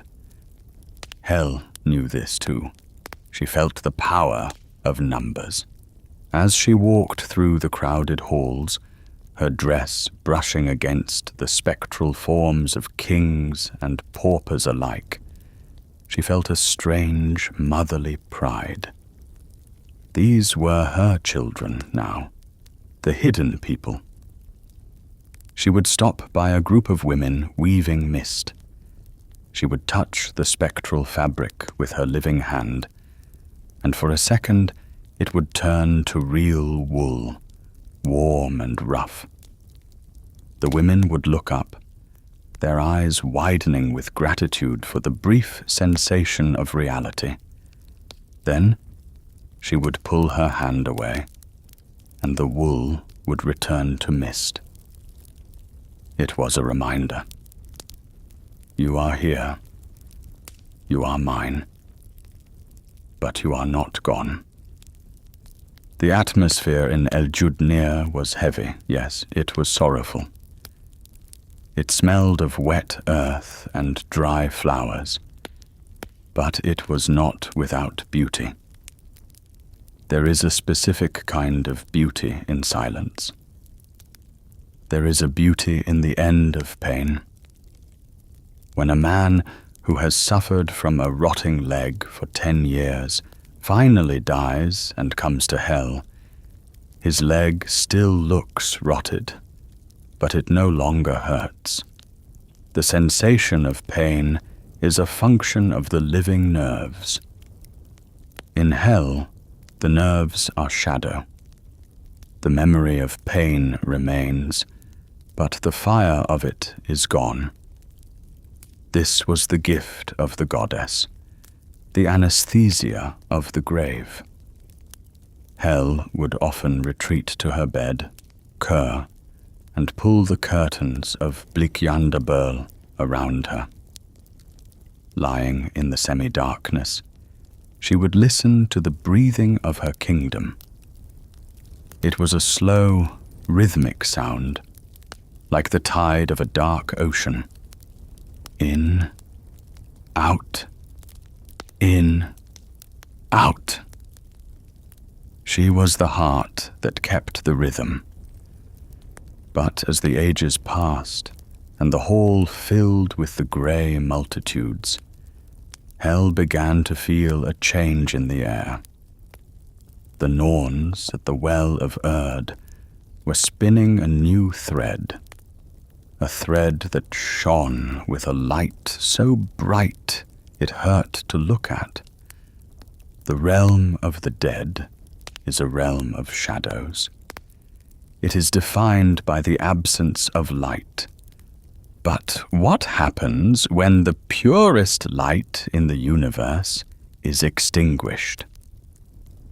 What happens when the sun of the gods falls into the dark? Hel sat up in her sickbed. She felt it before it happened. She felt a tremor in the roots of Yggdrasil. She felt a disturbance in the web of fate. Someone was coming. Someone who did not belong to the straw death. Someone who did not belong to the sickness or the old age. Someone who was so alive, so vibrant, so universally beloved that his death would shatter the laws of nature. The grey faces in the hall turned toward the gates. The weaving stopped. The ploughing stopped. The vast, silent multitude held its breath. The queen of the dead stood up. She smoothed her dress, the white side and the black side. She walked to the great doors of Eljudnir. She waited. The host of the hidden was about to receive a guest that would test the very limits of Hel's power. A guest that would make the gods weep and the stones bargain. The most famous chapter in the history of the Underworld was about to be written. The light was coming to the dark. Baldr was dying, and Hel was ready to catch him. The hall of Eljudnir had stood since the dawn of the current age, a monument to the inevitable decay of all things. Its walls had wept for centuries. Its floors were slick with the condensation of 1,000,000 sighs. But never, in all the eons of its existence, had it been prepared for a guest like the one who was coming now. The prophecy had rippled through the roots of Yggdrasil long before the event itself. Odin, the Allfather, had ridden his 8-legged steed Sleipnir down to the edge of Niflheim months ago. He had woken a dead Völva, a seeress from her grave, forcing her to speak the words of doom. He had seen the benches of Hel's hall strewn with gold rings. He had seen the mead vats filled with clear, bright liquid, not the stagnant swill usually served to the shades. He had seen the preparations for a feast of kings. Hel had felt his presence then. She had felt the intrusion of his magic into her soil. But she had said nothing. She had merely continued her work, instructing Ganglati and Ganglert to polish the silver, to sweep the dust from the high seat that had never been used. She knew, with the cold certainty of the grave, that the Norns do not weave in vain. The death of a god is not like the death of a man.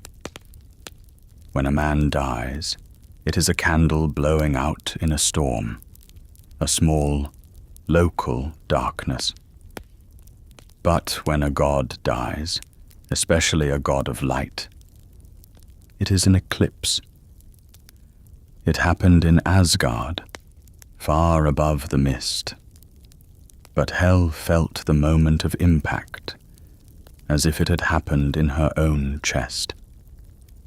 There was a sudden, violent shudder in the fabric of the realms. It was not a sound, but a cessation of sound. The joyous noise of the upper world, the laughter, the ringing of anvils, the songs of the birds, simply stopped. It was as if the universe had inhaled sharply and refused to exhale. Then came the darkness. It wasn't just the absence of the sun. It was a spiritual dimming. The joy of existence seemed to drain away from the cosmos, trickling down through the cracks in the earth, flowing like a river of sorrow down into the deep reservoirs of Niflheim. Hel stood up from her bed, Kur. She walked to the great iron gates of Grill. She looked up the long, dark road of Helvegr. "He is coming," she whispered. And he was. Far up the road, emerging from the deep dales, there was a glow. At first it was faint, like a distant star seen through a thick fog, but it grew brighter. It grew intense. It was a light that had no heat, a light of pure, unadulterated beauty. It was the soul of Baldr. Baldr the Beautiful, the bleeding god, the one who had been struck down by a mistletoe dart, guided by the hand of the blind Hod, through the malice of Loki. He was the most beloved of all beings. The plants loved him. The stones loved him. The water loved him. And now he belonged to Hel. When he stepped onto the bridge, Gjallarbru, the golden planks did not ring out with the harsh clang of iron. They sang. It was a harmonious, mournful note, like a finger running around the rim of a crystal glass. The bridge recognized his divinity. Modgud, the skeleton guardian, lowered her spear. She did not ask his name. There was no need. His face was the sun. She shielded her hollow eyes from his radiance. "The way is open," she rasped, her voice trembling for the first time in an age. "Go down. The queen awaits." Baldr walked across the bridge. He did not look like the other dead. He was not grey. He was not stooped. He walked with the grace of a prince, though his eyes were filled with a profound, bewildered sadness. He carried the wound in his chest, the small red mark where the mistletoe had pierced him. It was the only flaw in his perfection. He reached the gates of Hel. The massive iron doors, which usually required the strength of giants to move, swung open silently at his approach. The darkness of the courtyard recoiled from him. Hel stood in the center of Eljudnir. She waited. When Baldr entered the hall, the thousands of shades, the farmers, the weavers, the thralls, covered their eyes. They were not used to such brightness. It hurt them. It reminded them too sharply of the sun they had lost. They huddled in the shadows, peeking out through their fingers at the fallen god. Baldr stopped before the throne of the queen. He looked at her. Most beings, when faced with Hel's dual visage, recoil in horror. They scream at the sight of the rotting flesh, the blue skin, the fixed stare of the dead eye. But Baldr was incapable of horror. He was incapable of judgment. He looked at her living side and saw beauty. He looked at her dead side and saw peace. "Greetings, sister," he said softly. His voice was like a warm breeze in winter. "Greetings, uncle," Hel replied. For Loki was Baldr's blood brother, making the lineage complex, but in the chaotic family tree of the gods, the connection was there. "Your seat is ready." She gestured to the high seat. It was draped in the finest shadow cloth. A cup of clear mead waited for him. Baldr sat. And in that moment, the realm of Hel changed. The presence of the god of light in the hall of the dead created a paradox. The gloom was pierced. The damp walls seemed to sparkle like diamonds. The air grew less heavy. For the first time, there was hope in Hel. But it was a cruel hope. For Baldr was dead. He could not leave. The physics of the underworld are absolute. Gravity only pulls one way. Back in Asgard, the grief was a physical storm. Frigg, the mother of Baldr, was broken. Odin was silent. But Hermod, the brother of Baldr, the swift messenger, refused to accept the finality. "I will ride," Hermod declared. "I will ride to Niflheim. I will offer Hel a ransom. I will bring him back." He borrowed Sleipnir, the 8-legged horse of Odin. He mounted the great steed and turned its head toward the north. The ride of Hermod is one of the most harrowing journeys in mythology. It lasted 9 nights. 9 nights of riding through valleys so deep and dark that he could not see the horse's head in front of him. 9 nights of wind that cut like knives. 9 nights of silence, broken only by the thunder of 8 hooves striking the frozen earth. Sleipnir was the only creature capable of this journey. He was a shamanic steed, a bridge between worlds. He galloped over the vertical cliffs. He leapt across the ravines of the deep dales. He did not tire. On the 10th morning, Hermod saw the bridge. He thundered across the Gjallabru. The noise was deafening. Thud, thud, thud, thud. The golden bridge shook under the impact of the living god and the divine horse. Modgud stepped out, blocking the path. "Who are you?" she challenged. "You ride with the noise of 5 battalions. You are not dead. Your face is flushed with blood." "I am Hermod," he shouted over the wind. "I ride to find Baldr. Has he passed this way?" "He has passed," Modgud confirmed, pointing her icy spear downwards.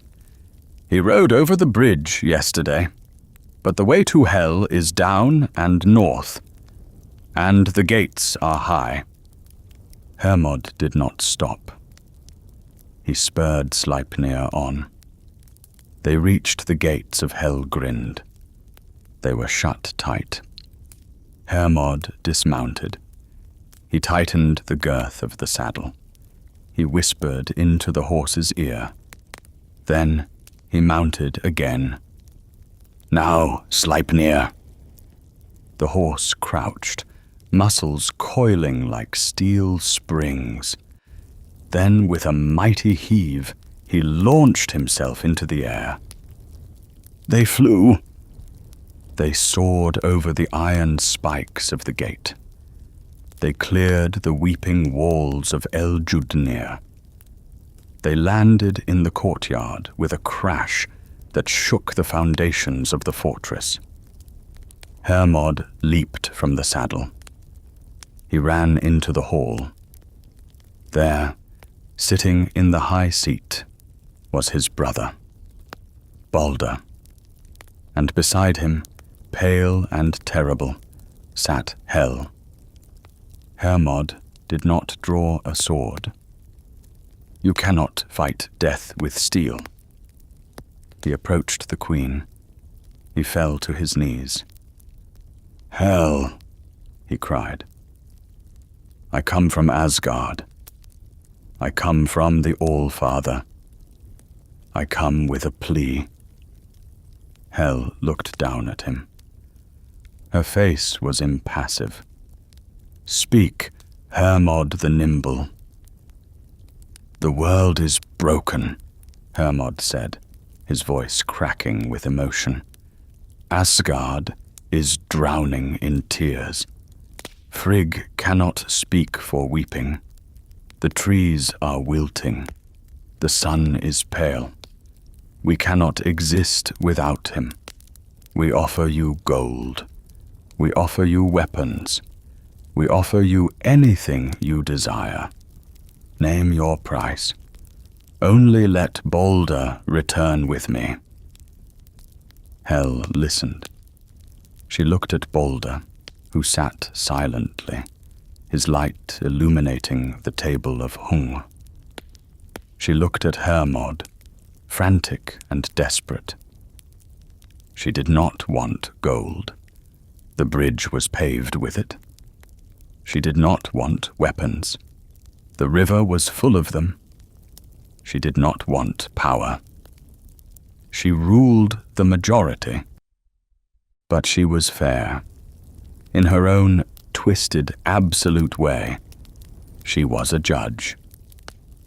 "You say the world weeps," Hel said slowly. "You say he is beloved, but words are wind in Niflheim. I hear many things from the living. They say they loved the dead, yet they marry again. They say they will never forget, yet the grave mounds grow over with grass." She stood up. She towered over the kneeling god. "I will give you a test," she announced. The hall fell silent. Even the shades stopped their rustling. "If Baldr is truly so beloved," Hel proclaimed, her voice ringing like a bell in a crypt, "then let all things in the world weep for him." Hermod looked up, hope sparking in his eyes. "All things," Hel repeated, her dead eye fixing him with a cold stare. "Living and dead, stones and trees, metal and earth, beasts and birds. If everything in existence sheds a tear for him, then he shall return to Asgard. But—" She paused. The condition hung in the air like a blade. "If one thing refuses, if one creature speaks against him, if one dry eye remains in the cosmos, then he stays with me. He stays with Hel. Forever." It was a brilliant, impossible wager. It was a scientific test of universal love. Hermod accepted. "It shall be done," he vowed. "The world loves him. There is nothing that will not weep." He turned to Baldr. They embraced. It was a tragic goodbye. Baldr gave Hermod a ring, Draupnir, the golden ring of Odin that had been placed on his pyre, to take back to the All-Father as a token. Nanna, Baldr's wife, who had died of a broken heart, gave Hermod a linen robe for Frigg and a golden ring for Fula. Then Hermod mounted Sleipnir. He rode back. He rode out of the darkness, carrying the impossible condition. When he returned to Asgard and delivered the message, the Aesir did not despair. They rejoiced. They knew Baldr. They knew his goodness. They believed the test was already passed. And so, the messengers were sent out. They went to the ends of the earth. They asked the trees to weep, and the sap flowed like tears. They asked the stones to weep, and condensation formed on the granite. They asked the metal to weep, and the iron softened in the forge. The animals wept. The birds wept. The earth itself became muddy with the tears of the world. It seemed that Hel had lost. It seemed that love was stronger than death. The messengers were returning to Asgard, their hearts light. They were crossing a cave in a rocky ravine near the edge of the giant realms. And there, sitting in the shadows of a cave, was a giantess. She was old, withered, and ugly. She sat on a rock, picking her teeth with a splinter of bone. Her name was Thok, a name that means gratitude, or ironically, thought. The messengers approached her. "Weep," they commanded. "Weep for Baldr. Weep him out of hell." The giantess looked at them. Her eyes were hard and dry. She did not move. "Baldr?" she sneered. "The old man's son?" She stood up. She spat on the ground. And then she spoke the verse that would seal the doom of the gods. "Thok will weep dry tears for Baldr's burial. Living or dead, I loved not the churl's son. Let hell hold what she has. Let hell hold what she has." The messengers pleaded. They threatened. But tears cannot be forced. A tear forced is not a tear of grief. It is water. The condition required genuine sorrow, and Thok felt none. The messengers turned away, defeated. They knew in their hearts that this was no ordinary giantess. This was malice incarnate. This was Loki, the father of hell, wearing a new skin, ensuring that his daughter kept her prize. He had orchestrated the death, and now he ensured the permanence of the grave. Back in Niflheim, Hel sat on her bed. She felt the wave of weeping that washed over the world. She felt the moisture accumulating on the walls of Eljudnir. But then she felt the dry spot, the single, obstinate point of refusal in the cave. She looked at Baldr. He was sitting quietly, his light still shining, but dimmer now. He knew. "The test is failed," Hel said softly. She did not say it with malice. She did not say it with triumph. She stated it as a fact of nature. One eye remained dry. The contract is broken. Baldr nodded. He did not rage. He understood the laws of the universe better than anyone. There can be no exception to death. If even one part of the world accepts the loss, then the loss is absolute. "Then I stay," Baldr said. "You stay," Hel confirmed. She stood up and walked to the curtains of Underworld. She closed them around her bed. The light of Baldr remained in the hall, but it was now a captive light. It was no longer the sun of the living. It was the moon of the dead. He became the lord of the underworld, a prince in a kingdom of dust. Hel had won.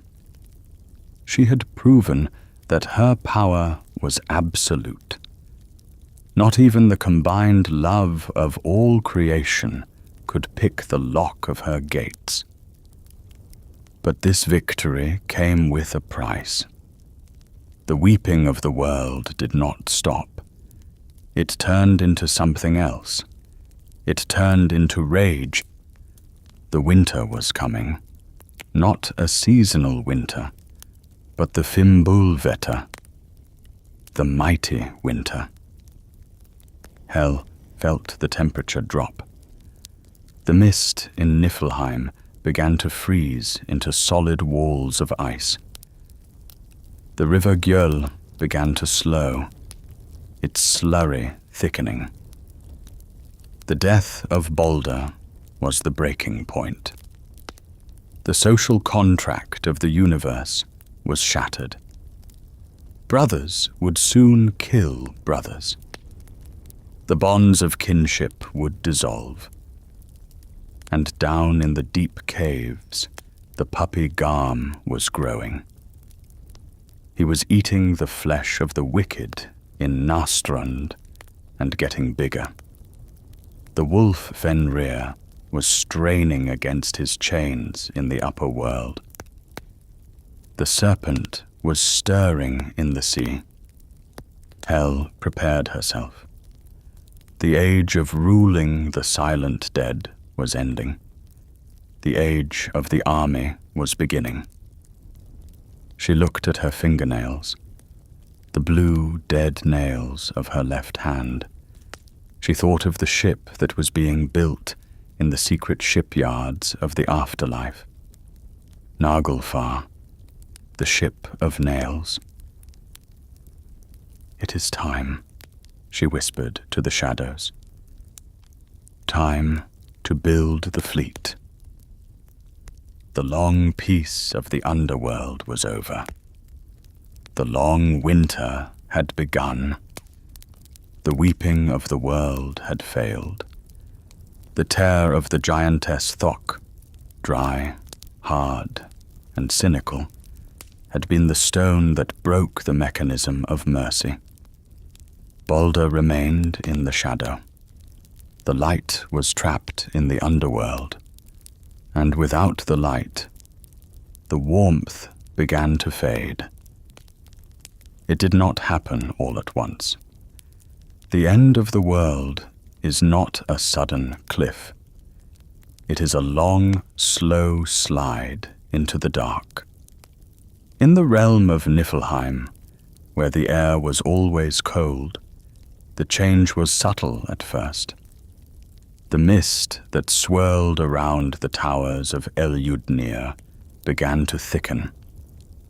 It grew heavy, turning from a vapor into a sleet that fell sideways, driven by a wind that screamed from the north. The river Gjöl, the screaming river of swords and sludge, began to grow sluggish. The slurry of ice and blades moved slower and slower, as if the very blood of the earth was coagulating. Hel sat on her high seat. She felt the shift in the seasons of the soul.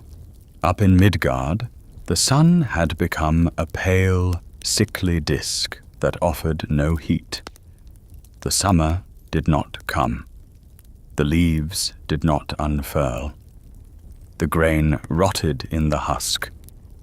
This was the Fimbulvetter, the mighty winter. For 3 years the snow fell without ceasing. It buried the longhouses of men. It buried the pastures. It buried hope. And as the world above froze, the world below began to fill.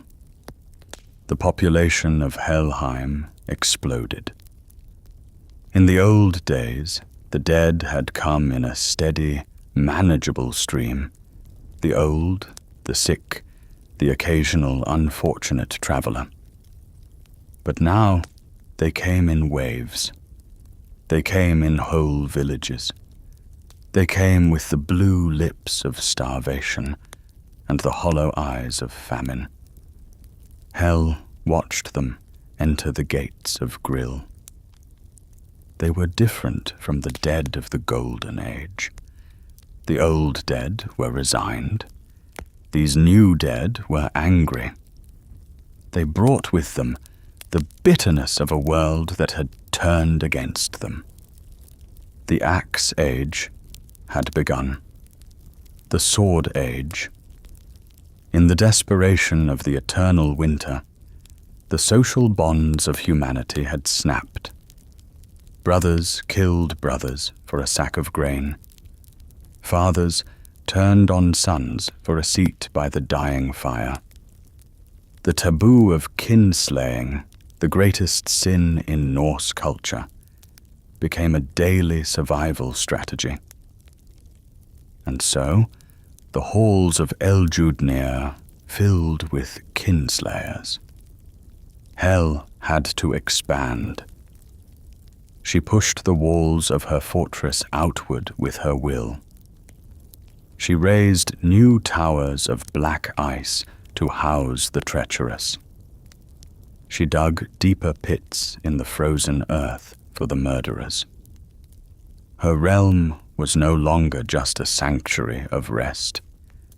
It was becoming a refugee camp for a civilization that was eating itself. But amidst this chaos, Hel had a specific task, a task that had been whispered to her by the Norns at the beginning of time, but which she had never acted upon until now. She had to build a ship. In the deepest, darkest harbor of Niflheim, where the river Jöl widened into a stagnant bay, there lay a shipyard. But there was no timber here. There were no oak trees to fell, no pines to strip for masts. The materials for this vessel did not come from the forest. They came from the bodies of the dead. The ship was named Naglfar. The etymology is horrific and precise. Nagl means nail. Far means ship or passage. It was the nail-farer. For centuries, the Norse people had practiced a specific funeral rite. When a man or woman died, their kin would carefully trim their fingernails and toenails before laying them in the grave or on the pyre. This was not merely hygiene. It was a religious act of delay. They believed that Naglfar was being built from the unshorn nails of the dead. Every paring, every clipping that was removed, was a piece of material denied to the shipwrights of Hel. By trimming the nails, the living hoped to delay the completion of the ship, and thus delay Ragnarok. But in the Fimbul winter, with families dying in the snow, with bodies left unburied in the drifts, with the rituals forgotten in the panic of survival, the nails were left to grow. Hel stood on the dock of the dark bay. She watched her workers. They were not the slow, lethargic servants Ganglati and Ganglot. These were the darker spirits, the shades of craftsmen who had died with malice in their hearts. They moved like spiders over the skeletal hull of the great ship. They carried baskets filled not with wood, but with the grey, horn-like material of human keratin. Nails. Millions of them. Imagine the sound of the construction. There was no rhythmic thud of hammers on wood. There was a dry, clicking sound. Click, click, click, like the skittering of beetles on dry bone. The shipwrights fitted the nails together, overlapping them like the scales of a dragon or the shingles of a roof. The hull of Naglfar was grey and yellow, translucent and hard. It smelled of old dust and burning hair. It was a mosaic of human neglect. Hel ran her hand along the gunwale. The texture was rough, uneven, made of the myriad tiny curves of human fingertips. She felt the history in the hull. Here was the nail of a king who died grasping for power. Here was the nail of a thief. Here was the nail of a child who froze in the drift. The ship grew. It was massive. It had to be. It was destined to carry the legions of the dead to the final battle. It was destined to ferry the enemies of Asgard across the rising waters of the apocalypse. "Grow," Hel whispered to the ship. "The winter feeds you." As the ship neared completion, the very earth began to revolt. Deep in a cave, far from Niflheim, but connected to it by the roots of the world, Hel's father, Loki, was bound. He had been chained there by the gods as punishment for the death of Baldr. A serpent had been placed above his head, dripping burning venom onto his face. His faithful wife, Sigyn, held a bowl to catch the poison. But when the bowl filled and she turned to empty it, the venom struck him. The pain was absolute. Loki writhed. He pulled against his bonds with god strength, and the earth shook. In Midgard, mountains crumbled.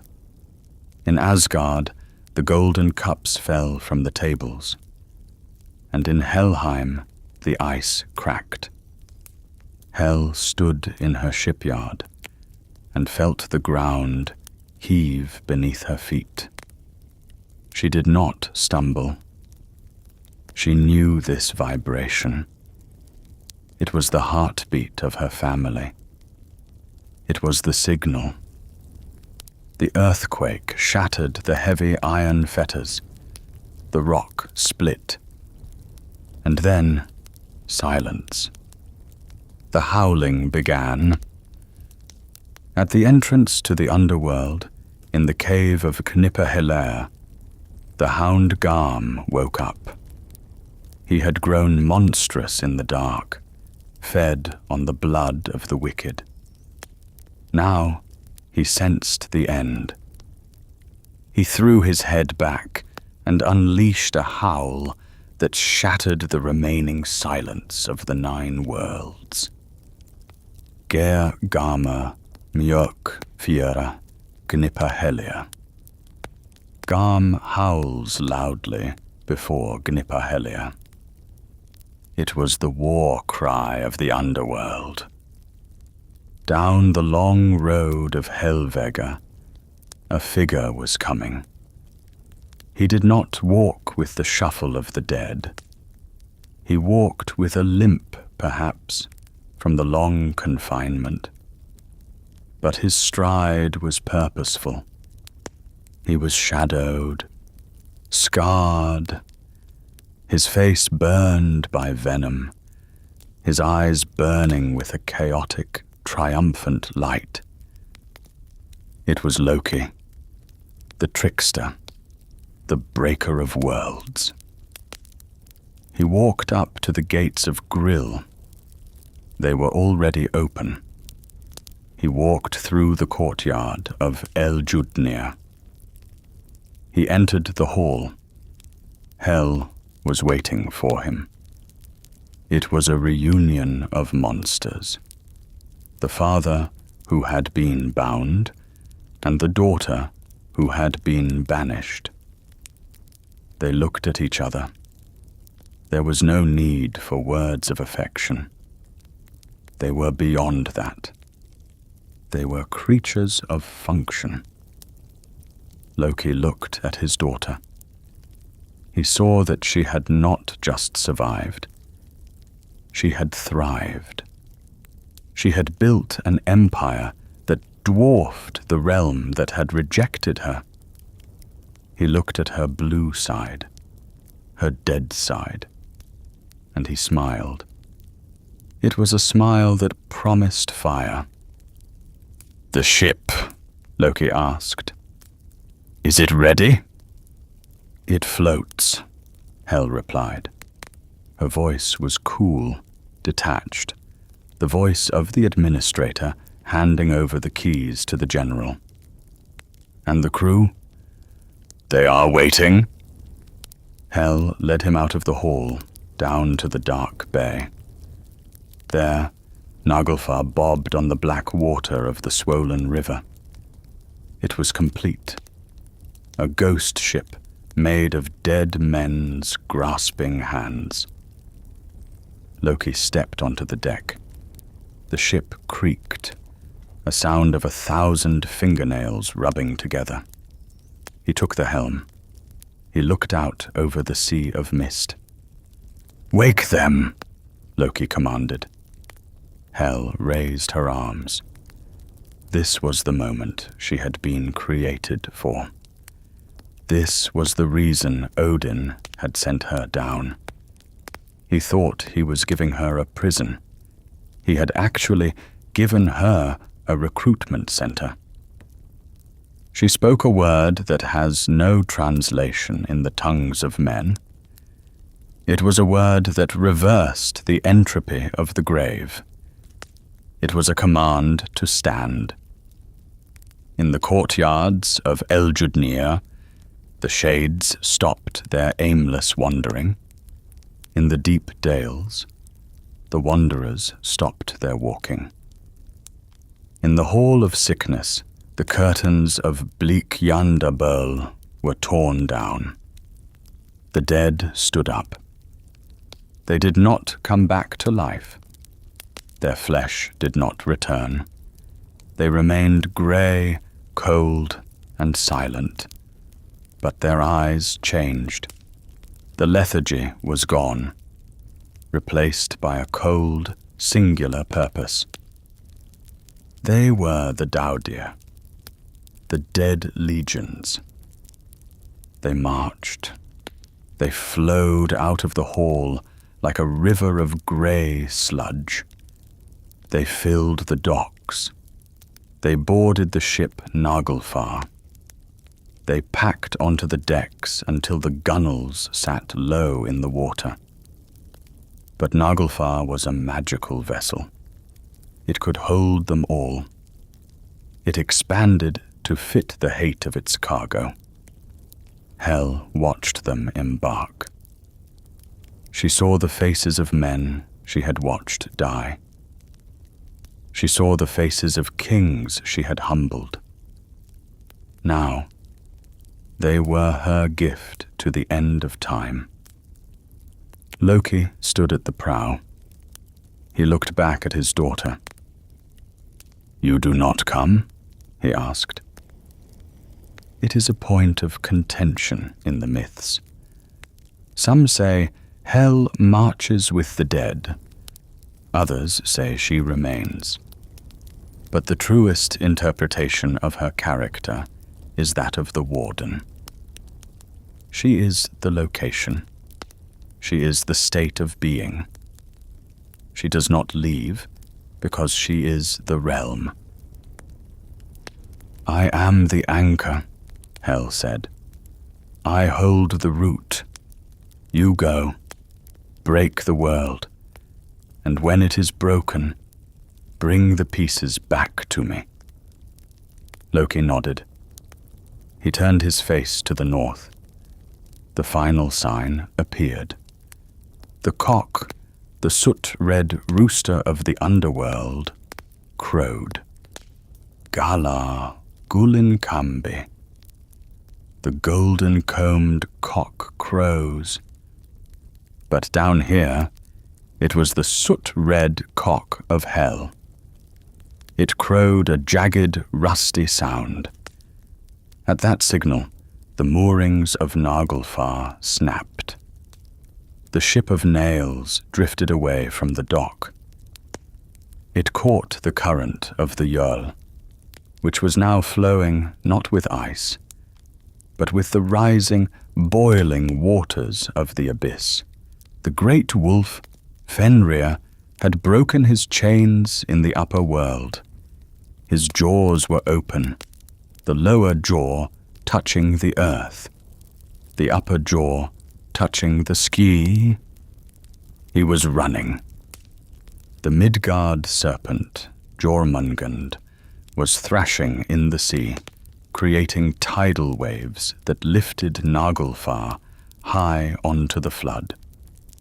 The ship rose. It sailed out of the mist. It sailed up the subterranean waterways, rising towards the surface of the world. Hel stood on the empty dock. Her hall was quiet again. The shades were gone. The noise of the departure faded. She was alone. But it was not the loneliness of abandonment. It was the loneliness of the eye of the storm. She looked up. Through the layers of rock and soil and root, she could feel the vibration of the boots of the Aesir. She could feel Heimdall running to the Bifrost. She could feel the Gjallarhorn being raised to his lips. The sound came. Brom! The horn of Heimdall. The wake-up call of the gods. Hel closed her living eye. Her dead eye remained open, staring into the dark. Let it break, she whispered. She turned and walked back into Eljudnir.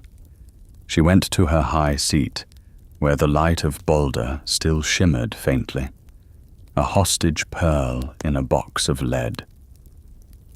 We wait, she said to the shining god.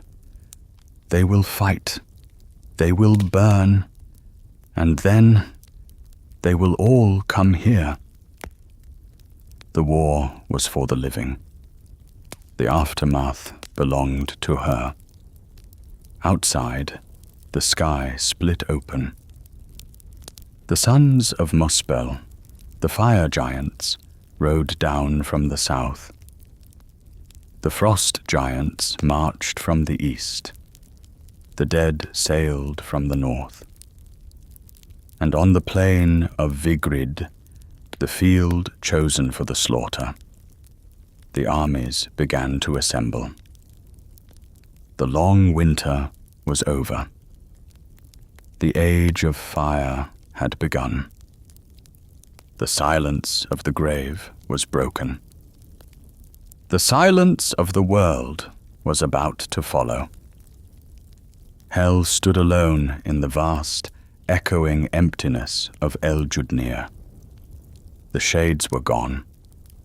The grey multitudes, the farmers and the kings, the sick and the old, had all boarded the ship of nails and sailed up the subterranean rivers to the surface. They had gone to fight a war that was not truly theirs, driven by the ancient machinery of fate. But Hel remained. She was the anchor. A queen does not abandon her throne simply because the castle is empty.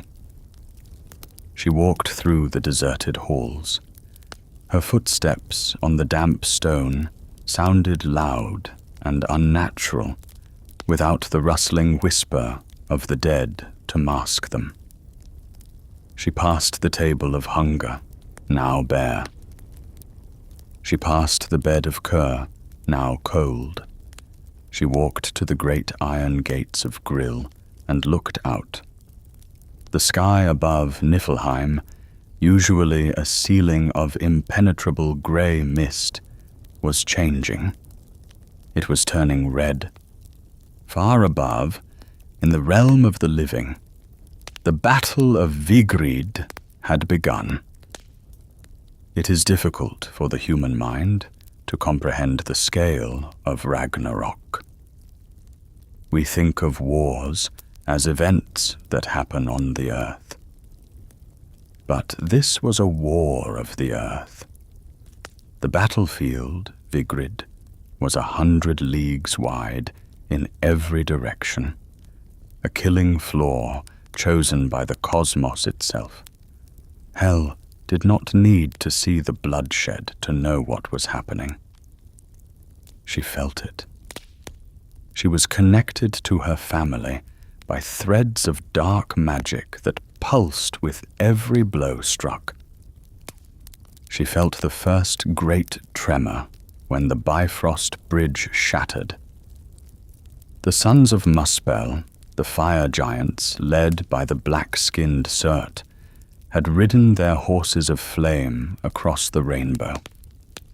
The delicate magic of the bridge could not hold their heat. It crumbled, falling into the void like a necklace of broken glass. The barrier between the worlds was gone. She felt the pain of her brother, the wolf. Fenrir was loose. He was no longer the pup she had known in the iron wood. He was a cosmic horror. His lower jaw dragged against the mountains. His upper jaw scraped the clouds. He was consuming the world. He ran toward Odin. Hel closed her eyes. She felt the moment of impact. The spear Gungnir against the teeth of the wolf. The wisdom of the ages against the hunger of the end. She felt the death of the All-Father. Odin, who had cast her down, who had given her a kingdom of ice to keep her cold, was gone, swallowed by the very chaos he had tried to suppress. But then she felt the retaliation. She felt the boot of Vidar, the silent god, stepping into the wolf's jaw. She felt the tearing of sinews. She felt the death of her brother. The great wolf fell.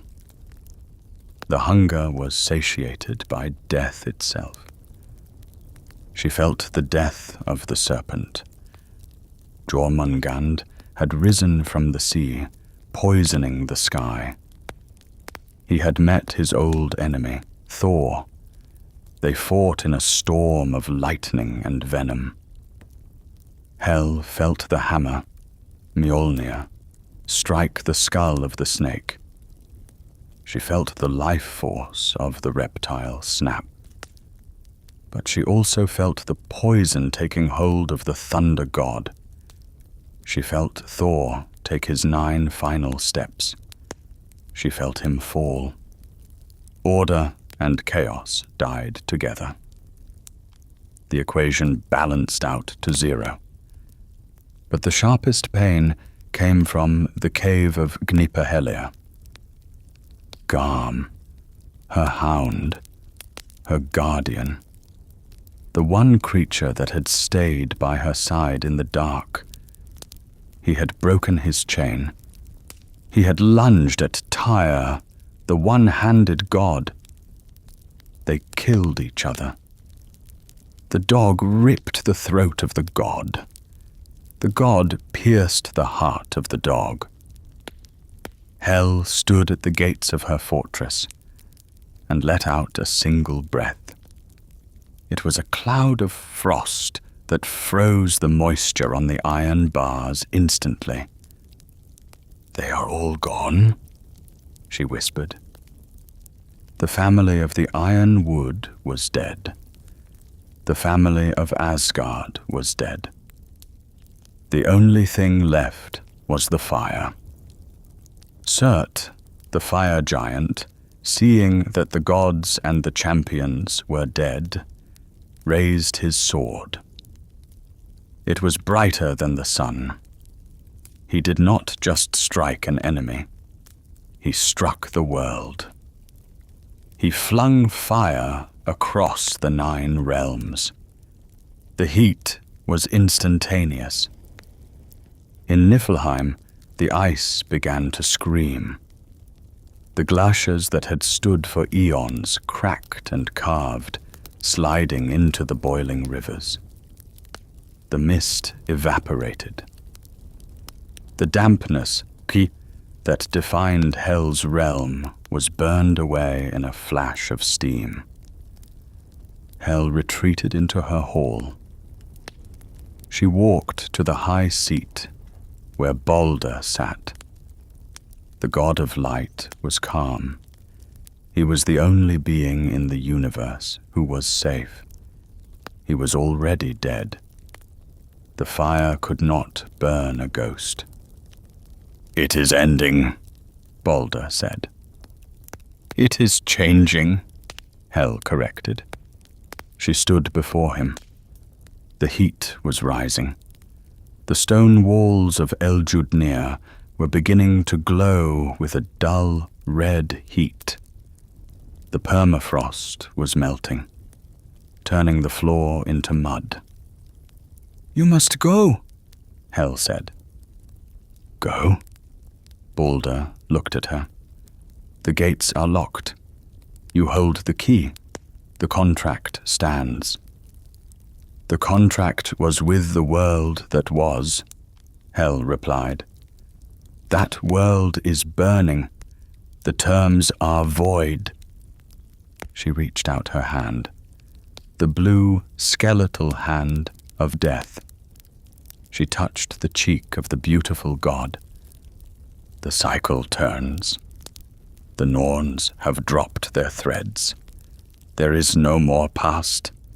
There is only what comes next." She stepped back. She looked at the heavy iron gates of Eljudnir one last time. "Open," she commanded. But she did not use her magic to push them. She let the fire do it. The iron bars, heated to white-hot intensity by Surt's flames, began to warp. They twisted like wax. They bent and groaned, losing their shape, losing their function. The fortress of the dead was melting. The roof of Eljudnir collapsed. The walls fell in. The river Jöll boiled away into steam. The realm of Hel was being unmade. Hel looked at Baldr. "Walk out. Walk through the fire. You are the seed.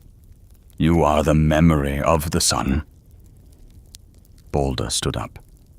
He took the hand of his blind brother, Hod, who had also found his way to the hall. Together, the two brothers, the slayer and the slain, reconciled in death, walked out of the ruins. They walked through the steam and the smoke. They walked up the path that was no longer dark, but illuminated by the funeral pyre of the cosmos. Hel watched them go.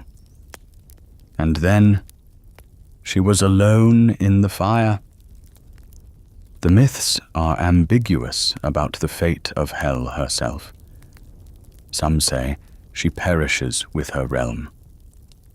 Others say she is a principle that cannot be destroyed. But as the flames of Surt consumed the remnants of Eljudnir, one can imagine the Queen of the Dead not screaming, but accepting. She was the daughter of Loki. She was the agent of change. She had done her job. She had kept the dead safe until the world was ready to be born again. She sat on her melting throne. The blue side of her face turned toward the heat, feeling warmth for the first time in an eternity. The white side of her face turned toward the dark. She closed her eyes, and the world went white. Asterisk, asterisk, asterisk. Silence. Not the heavy, damp silence of Niflheim, but a clean, empty silence. The fire burned itself out. The waters of the ocean, which had boiled and raged, settled. The smoke cleared. Time passed. It might have been an hour. It might have been a millennium. In the void, there is no clock. Then, slowly, the earth rose from the sea. It was green, greener than the old world. The grass was lush, fed by the ash of the old gods. The waterfalls tumbled down clean cliffs. The eagle flew over the mountain, hunting for fish. On the plains of Idavol, where Asgard once stood, figures began to gather. Baldr was there. He had walked out of the smoke, untouched. Hod was there, his eyes opened, seeing the new light. The sons of Thor, Magni and Modi, were there, carrying the hammer Mjolnir. The sons of Odin, Vidar and Vali, were there. They sat in the tall grass and spoke of the old days. They found the golden game pieces of the Aesir lying in the weeds, the toys of a lost civilization. But what of the dead? What of the millions who had marched with Hel? They did not return to flesh. The age of the mass resurrection was not upon them. But the geography of the afterlife had changed. The Voluspa tells us that in this new world there is a hall. It stands on Gimle, the highest mountain. It is roofed with gold, brighter than the sun. It is called Braimir. There, the righteous rulers and the good souls shall live in joy forever. And there is another hall on the corpse shore of Nastrond, a hall that still drips with venom, for the wicked must still have a place. Even in paradise there is a cellar. But the name Hel began to fade from a place into a concept. The entity, the woman with the split face, vanished into the shadows of folklore. She had served her purpose. She had been the vessel, the container, the womb of the waiting dead. Now that the birth had happened, the womb was empty.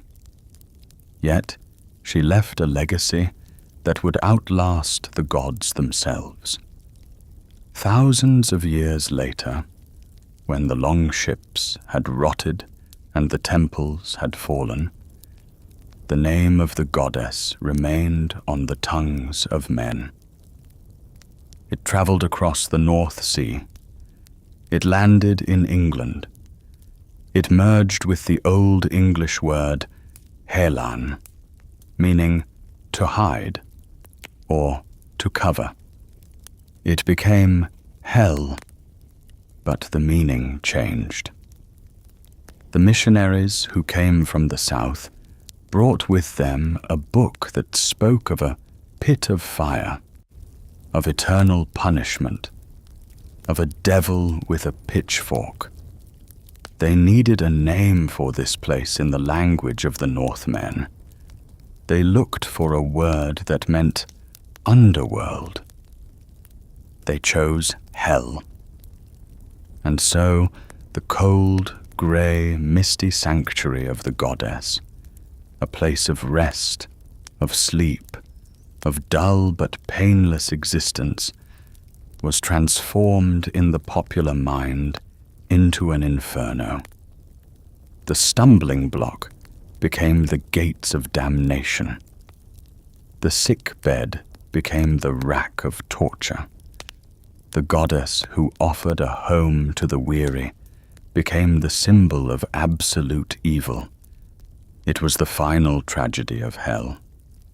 Even her name was stolen and twisted. But if you look closely at the old texts, if you listen to the wind in the winter trees, you can still hear the truth. You can hear it in the folklore of the Hel shoes. For centuries after the conversion to Christianity, simple people in the rural valleys of Scandinavia would still bind tough leather boots onto the feet of their dead. The priest might chant in Latin, but the grandmother would tie the laces tight. "Why?" they would ask.